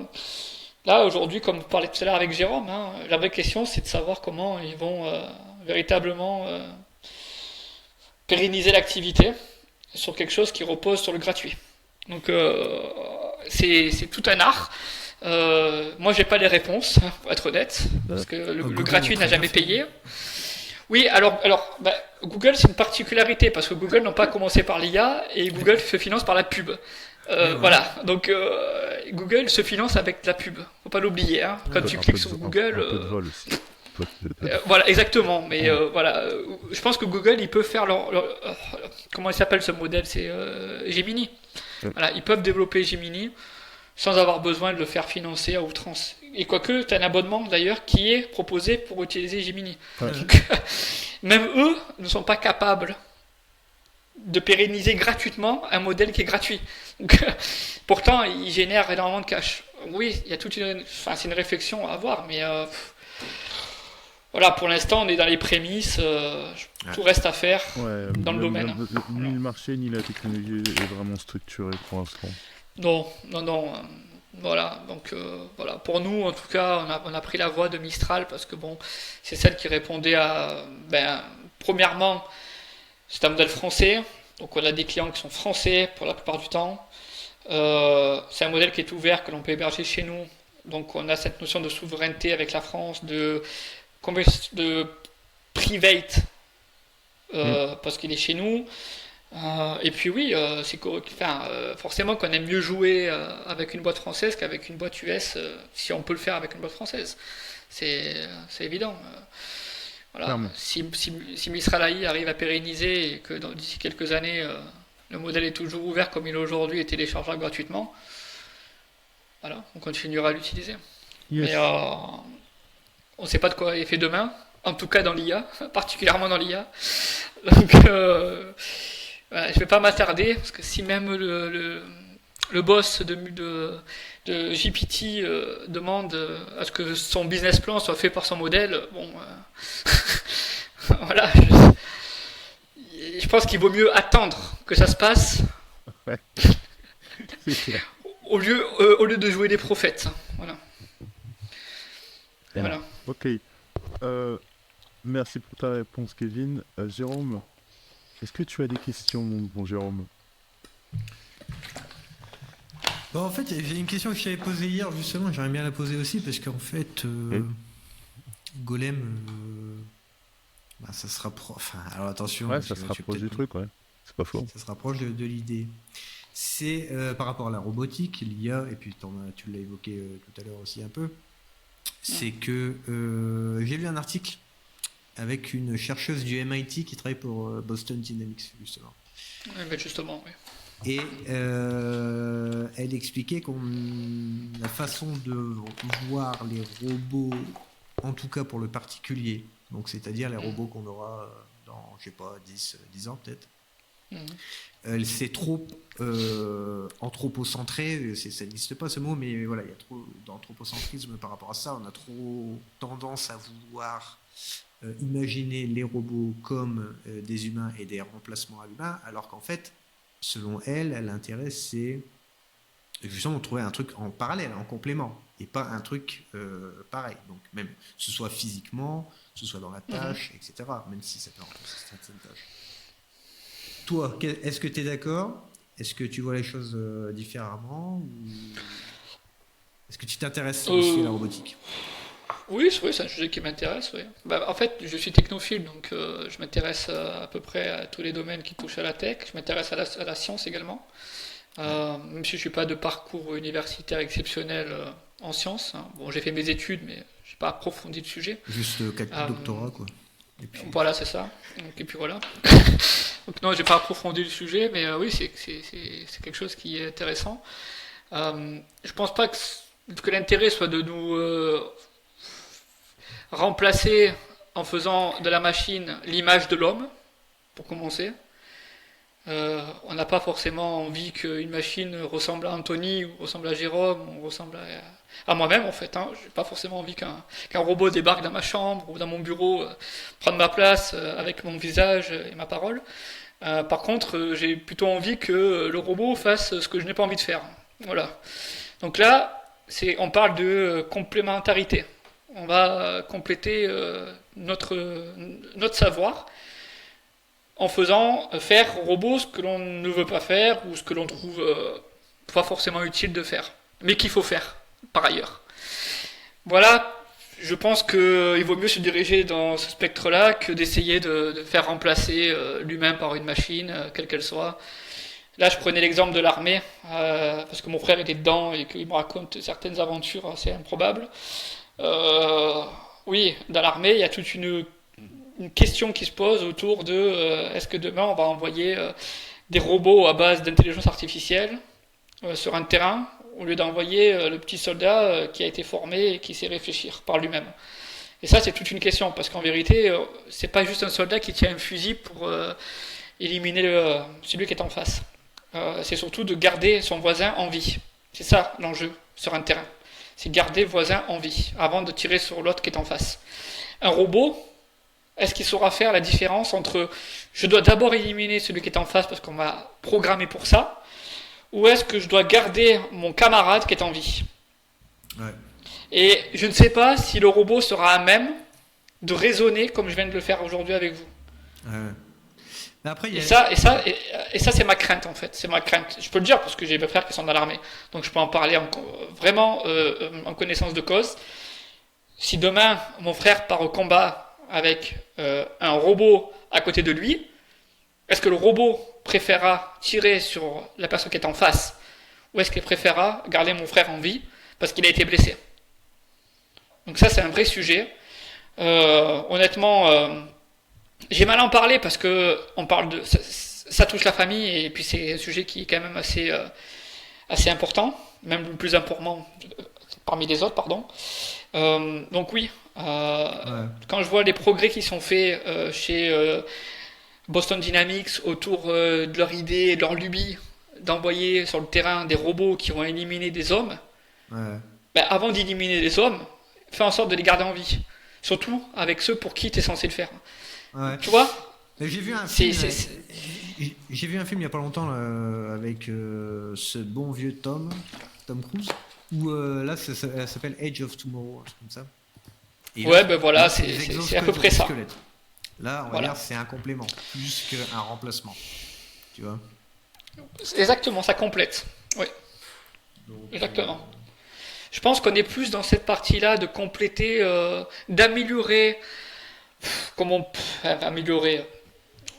Ouais, d'améliorer la performance humaine, que ce soit physique, intellectuelle, à l'aide. Voilà, on parle d'exosquelette par exemple, mais chez Boston Dynamics, ça va plus loin qu'un exosquelette. Hein. Ils développent carrément des robots qui essayent de ressembler aux humains. Donc on parle d'autre chose, là c'est un autre niveau. D'ailleurs, on peut prendre Google par exemple, avec leur département de recherche sur l'IA, qui font pas que du Gemini dans Google Drive. Voilà, et c'est loin de faire que du Gemini dans Google Drive. Ils ont un département de voitures autonomes, hein, on entend un peu parler. Où d'ailleurs c'est marrant parce que la voiture autonome, ils ont mis en route dans un parc concentré différentes voitures qui devaient démarrer à une heure précise. Donc la voiture devait démarrer, je sais plus, à 5 ou 6 heures du matin. Elles sont tellement idiotes, ces voitures, qu'elles ont toutes démarré en même temps. Elles ont toutes essayé de sortir en même temps, avec la même porte. Donc forcément, t'en as pas une qui a réussi. Ça bouchonnait un petit peu. Ça bouchonne. Voilà, donc c'est pour dire un peu où on en est par rapport au raisonnement, à la faculté de raisonner d'un modèle qui est développé par une des plus grandes boîtes du monde. Tu vois, donc je suis pas persuadé qu'on sera remplacé d'ici tôt. Je pense qu'on sera probablement amélioré entre guillemets sur certaines facultés physiques, parce qu'aujourd'hui on parle de physique pour tous les métiers qui sont liés à la charge. Le métier du bâtiment, le métier du bâtiment, il a besoin, quelqu'un qui fait du bâtiment, il a besoin d'être aidé, c'est clair. Quand il soulève de la charge, t'as un exosquelette qui l'amène, qui le porte. Est-ce que c'est fait avec de l'IA ? J'en ai aucune idée. Mais ce qui est fait avec de l'IA aujourd'hui, c'est tout ce qui est robotique. C'est beaucoup à base d'IA. Et pour la plupart du temps, c'est pas pour des causes qui sont forcément nobles. Hein. On parle de la guerre, donc c'est pas des causes qui sont nobles. Remplacer, voilà. Donc non, je suis plutôt du camp aider que remplacer. Et pas forcément sur des terrains qui sont pas propices. Hein. Voilà, le terrain de la guerre, c'est pas propice à ça. Mais le truc, c'est aussi de vouloir le faire ressembler à un corps d'être humain. C'est ça le truc qui... Oui, ça c'est encore autre chose, parce que là on a parlé du cerveau en fait. Quand on parle de l'IA et du LLM, on parle plutôt cognitif en vérité. Là on parle de l'aspect physique, c'est pour ça que l'exosquelette c'est un bon exemple. Et pour moi c'est deux univers qui sont pas les mêmes. Il y a l'univers de l'exosquelette, on vient aider l'homme sur un contexte précis. Et puis l'autre, on vient carrément remplacer l'homme sur certains terrains. La guerre, c'en est un, parce qu'on ne veut plus envoyer de bonhomme sur la... Bon, c'est pas forcément mal, mais il faut se poser la question, encore une fois, de est-ce que, en mettant l'homme à côté d'une machine, la machine saura saura bien prendre la bonne décision au bon moment. Ça, c'est tout un sujet. C'est clair. Voilà, j'ai pas la réponse, mais voilà comment je préférerais voir les choses évoluer. Ok, ça me va très bien. C'était votre ultime bafouille, monsieur Blanc ? C'est mon ultime bafouille. J'ai encore 36 milliards de questions que j'avais même parlé de synchrone, asynchrone, etc. Mais là, on va faire Mais podcast moi de aussi, 6 mais heures. ça fait déjà 1h40 alors que j'ai posé 4 questions. Bah, si tu veux parler de la synchrone, etc., on peut en parler. Bon, on peut en parler. Enfin, ou du moins du mindset autour du travail à distance. Alors rapidement, justement, moi, le truc, c'est que justement, il y a beaucoup de débats. Ça fait, comment dire, je vais mettre un coup de pied dans la fourmilière. Je sais pas comment on dit. Mais Ouais, tu seras pas je te rassure, t'es pas le premier ni le dernier. Hein. bon, Je te rassure. Hein. toi, t'es plutôt un message Slack ou un email et tu traites une fois ton email par jour. Non, moi je suis quelqu'un de moderne, entre guillemets. Tu te rends Donc, disponible.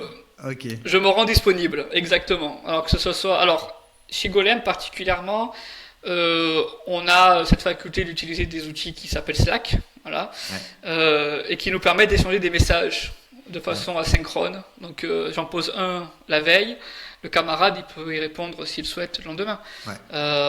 Voilà. Et l'avantage du Slack, c'est que tu as une interaction qui est pour moi plus fluide et surtout qui est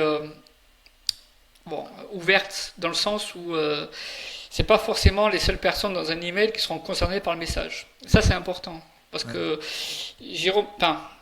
c'est encore une fois, c'est mon avis. En entreprise, je trouve que parfois des choses doivent être dites pas forcément uniquement à ceux qui sont destinataires du message.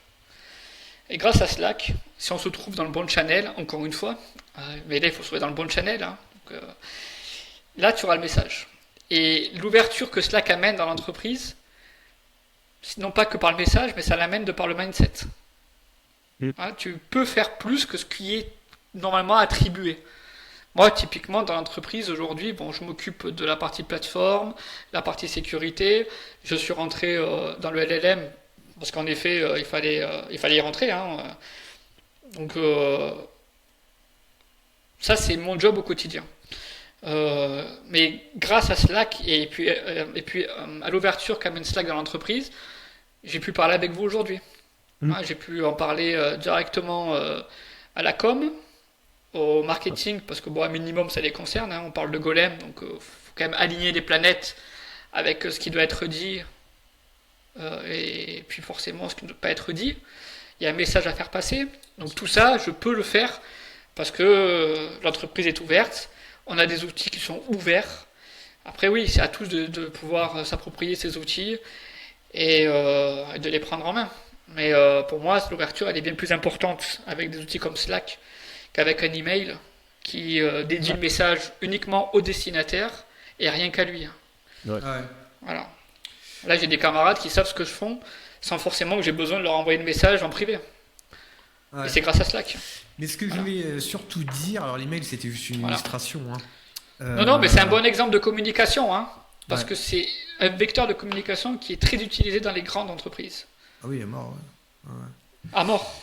Quand tu as, je l'ai vécu, vous avez dû le vivre, vous avez 150 000 replies à un email, vous en sortez pas, vous savez pas où est le début de la fin, pourquoi lui il intervient alors qu'il était même pas dedans. Bref, c'est un enfer. Là, avec Slack, c'est magnifique. Vous avez un thread qui est ouvert. Il intervient, ok, un moteur de recherche, tu peux classifier, tu peux taguer, labelliser. Enfin, on modernise la communication, messieurs. Ah ouais. Mais il y a aussi le fait que, alors, si tu reçois un message, tu vas y répondre direct ou tu vas dire non, je réponds quand il sera temps, ou tu vois, tu as un temps de réponse, tu t'alloues, je sais pas, 1 heure de réponse par jour ou un truc comme ça. Ouais, ça dépend. Si ça demande une urgence, bien sûr, je vais pas attendre 2 jours pour y répondre. Voilà, c'est clair. Par contre, si en effet la question, elle sollicite pas forcément ma présence sur l'instant, elle sera traitée une fois que j'aurai fait ce que j'avais à faire avant. Voilà, donc je priorise la réponse selon le degré qui est attendu derrière. Okay. Si j'ai la personne qui veut une réponse rapide, je vais pas la faire traîner 3 jours. Si par contre la réponse typiquement elle concerne un sujet qui est là depuis 6 mois et que probablement personne s'y intéresse, Tu vas C'est pas pas te parce que je sentir vais une répondre pression, dans 2 jours. voilà. Exact. Voilà, la seule pression que j'ai, c'est le petit témoin qui s'allume sur Slack. Autant Ok, dire qu'il n'y en a pas. C'est le motif. Ouais. Voilà. Exactement. Donc non, je catégorise encore une fois selon le degré qui est attendu derrière. Voilà. Ok, C'est tout. ok. Voilà. Et puis parfois de la personne qui a posé la question aussi, je dois dire. Voilà. Si je m'entends plutôt bien, le courant passe, mais dans la boîte on n'est pas nombreux, donc le courant il passe avec tout le monde. Dans les grandes boîtes c'est différent. Tu peux avoir certaines préférences avec certaines personnes. Ouais. Et là, le message, il sera pas alors lui, transmis je en peux même pas le temps. blairer. Voilà. Il va attendre. Ok. Non, mais il faut parler clairement, hein, on va pas se cacher. Hein. Voilà, c'est des choses qui arrivent. Et Slack bouleverse un peu la façon de faire, même beaucoup d'ailleurs, hein, la façon de faire dans la communication en entreprise. Hein. Oh, c'est comment on dit, un game changer. Un game changer, ouais, comme Teams qui a été chez Microsoft. Je Non, pense. c'est de l'Adobe ça. Un vrai, Pardon. un vrai outil pour eux quoi. Bon, je pense en interne, ça Oui, doit être voilà. un vrai bouleversement. Oui. Après, à l'extérieur, personne ne connaît. Oui. On veut pas en savoir plus de l'outil, mais Oui, chez eux, je Non, pense ça que c'était suffit. une vraie révolution quoi chez eux. Voilà. Voilà. Ok, Ouais. nickel. Moi, quand Pardon, je dis Microsoft, ma mère, que bisous. mon oncle, que ma sœur, et que plus encore commencent à me parler de Teams et me font Ah, nous aussi on fait du télétravail maintenant. Après, j'ai mis les mains sur Teams, je me suis dit non, nous ne faisons pas le même télétravail. Ouais. Ouais, et là encore, tu vois, je te rejoins sur ça parce que les gars qui disent je fais du full remote. Alors, faut bien être clair sur le terme. Full remote, c'est que tu es vraiment en full remote. Il n'y a pas un jour où tu vas dans un bureau parce qu'on t'a demandé d'y aller. Ça, c'est le vrai full remote. Donc moi, je peux pas me prétendre aujourd'hui comme étant en full remote parce que je vais à Paris tous les 2 mois, passer quelques jours pour être avec l'organisation, pour voir les camarades, discuter avec le chef, etc. Ce qui est tout à fait normal. Donc les gars qui font du full remote, c'est des mecs qui sont à distance, ils ne bougent pas de leur bureau, ils sont collés sur la chaise, et c'est hors de question de prendre un avion, ou de prendre un taxi, ou Ouais, un ce sont des bus. hologrammes, des entités virtuelles. Ouais. Des entités virtuelles, exactement, c'est des IA en full remote. Voilà. Donc moi je ne suis pas une IA en full remote, voilà, je me déplace, je vais à Paris voir les camarades, boire un verre, etc. pour avoir une relation humaine, mine de rien, avec les gens avec qui on travaille. Ça, c'est extrêmement important dans le télétravail. Hein. Voilà, une relation humaine. Parce que, mine de rien, le fait de séparer les gens avec un ordinateur, ça nous éloigne les uns des autres. Là, typiquement, on peut être en train de discuter, on n'est physiquement pas à côté, hein, c'est clair, mais on ne s'est jamais rencontré physiquement. Moi, le fait de pouvoir rencontrer les gens physiquement, c'est quelque chose qui est important, Ouais, à mon sens. Ouais, je suis d'accord. Ah bah si j'étais pas à 10 000 bornes, ouais, c'est sûr que ça serait ce serait un critère. C'est sûr que moi je pense, et en plus c'est vrai ce que tu dis, et ça je pense que ça s'est encore plus ressenti depuis le Covid, plus il y a, plus machin bidule, plus que en fait il y a un vrai besoin quand même de temps en temps, peut-être pas tous les jours, peut-être pas autant qu'avant en tout cas, mais d'avoir un contact physique avec les collègues, avec même le patron. Exactement, et puis ouais, non, je verrai pas jusque là, mais grosso modo, ouais, ça. Il faut bien voir les choses, c'est que les gens qui sont dans un bureau et qui font pas de télétravail au sens strict du terme ont une relation qui est autre entre eux, avec ceux qui sont à distance. Ouais. Parce qu'ils se voient tous les jours, ils se créent forcément des liens qui sont pas que des liens professionnels, voilà quoi. Tu peux créer des liens d'amitié. Moi, à distance, c'est plus difficile de créer un lien d'amitié à travers Slack, par exemple. Donc voilà, donc c'est pour ça que c'est important de faire le déplacement, d'aller discuter, boire un verre avec ceux avec qui on souhaite le boire. Voilà, toutes ces choses-là, elles sont importantes dans le télétravail. Il faut pas les omettre. Et sur les réseaux sociaux, il y a une tendance qui est énorme, c'est de poster des photos aux Caraïbes, sur une île dorée, le mec il est en pyjama au bord de sa piscine. Enfin, ça, pour moi, c'est la télé-réalité, quoi. Il faut éteindre la télé, il faut éteindre la télé, il faut revenir dans la vraie vie, les gars. le télétravail, c'est pas être en pyjama au bord de la piscine à siroter des cocktails. Non. Le télétravail, c'est comme si tu étais d'abord au travail, dans un bureau, pour commencer, parce que avant télé, il y a le mot travail. On pense au travail. Voilà, pour être clair, il y a le mot travail. Donc, si le mot travail, il est respecté, et que tu le fais comme si tu le ferais dans un bureau, à ce moment-là, tu peux le faire depuis chez toi. Mais si tu fais du télétravail pour être à la maison, uniquement, ça marche pas. Ça peut pas tenir dans le temps. Et aujourd'hui, ça fait presque 3 ans que je fais du télétravail. Hein. Donc, 3 années dans 2 pays différents, presque. Non, 3, parce que j'en ai fait en Suisse, en France et là depuis l'Espagne. Donc, dans 3 pays différents, du télétravail, ben forcément, l'approche déjà n'est pas la même. Parce que la culture en Suisse n'a pas la culture du télétravail. Ils aiment dans un bureau pour être ensemble. En France, ça s'est bien développé avec le Covid, etc. Et puis ça s'est pérennisé. Yes. Voilà. Mais bon, il y a toujours cette question de venir quelques fois par semaine au bureau. Et puis en Espagne, c'est pas religion. Donc oui, on n'est pas forcément privilégié, nous, par rapport au marché du travail, parce qu'on fait du télétravail. Ouais. Voilà. Ceux qui seront toujours privilégiés, c'est ceux qui viennent au bureau et qui, et qui côtoient l'écran au quotidien avec le camarade en face. Ouais. Ça, c'est vrai. Ça, c'est vrai. Ça, c'est vrai. Donc, tu as des métiers qui sont bien pour le télétravail, les métiers qui n'ont pas besoin d'être dans un bureau, typiquement informatique, ça, c'est un métier où on peut dire que tu peux faire du télétravail sans remettre en question ta productivité. Hein. Parce que, bon, que tu diriges une plateforme depuis chez toi ou que tu la pilotes depuis un bureau, fondamentalement parlant, elle est pilotée. C'est juste le lieu qui change. Voilà. Ouais. Donc là, il y a un bouleversement aussi, une prise de conscience qui est faite, et c'est pas encore acquis, hein, mais qui commence à être pris en considération par les recruteurs, entre autres, sur le fait de pouvoir travailler depuis n'importe où pour faire la même chose que ce que tu ferais dans un bureau. Voilà, il y a une remise en question culturelle, particulièrement culturelle, parce que aujourd'hui on a les outils, on a les process. Ce qui nous manque, c'est l'approche culturelle du télétravail. Voilà ce que je peux en dire après 3 ans à bosser depuis un peu n'importe où, mais à toujours faire le travail bien fait. Ouais. Voilà. Ah, merci de ce feedback, Kevin. Merci beaucoup. Ça fait 1h50 qu'on discute. 1h50, ça Oui, fait beaucoup. C'est beaucoup. C'est le temps pour moi d'aller à peu près jusqu'à Madrid. Non, pas Madrid, Porto. Madrid, je rajoute une petite heure. Oui, Mais une petite heure, j'aurais pu venir te voir aussi, tu vois.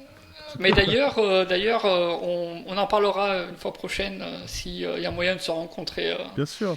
en physique autour d'un café ou d'une bière. Enfin, ou je sais pas ce que tu bois d'ailleurs, hein, je me prononce mais sans savoir. Le Ricard. Tout sauf du vin.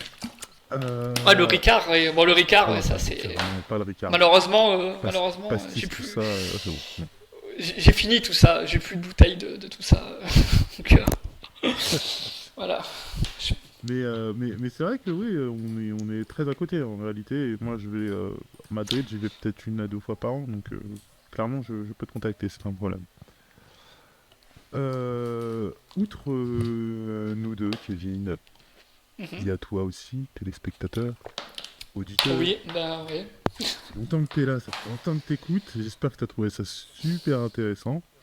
Moi, j'ai eu pas mal de réponses à mes questions à propos d'IA symbolique, de comparaison avec les LLM, symbolique versus LLM.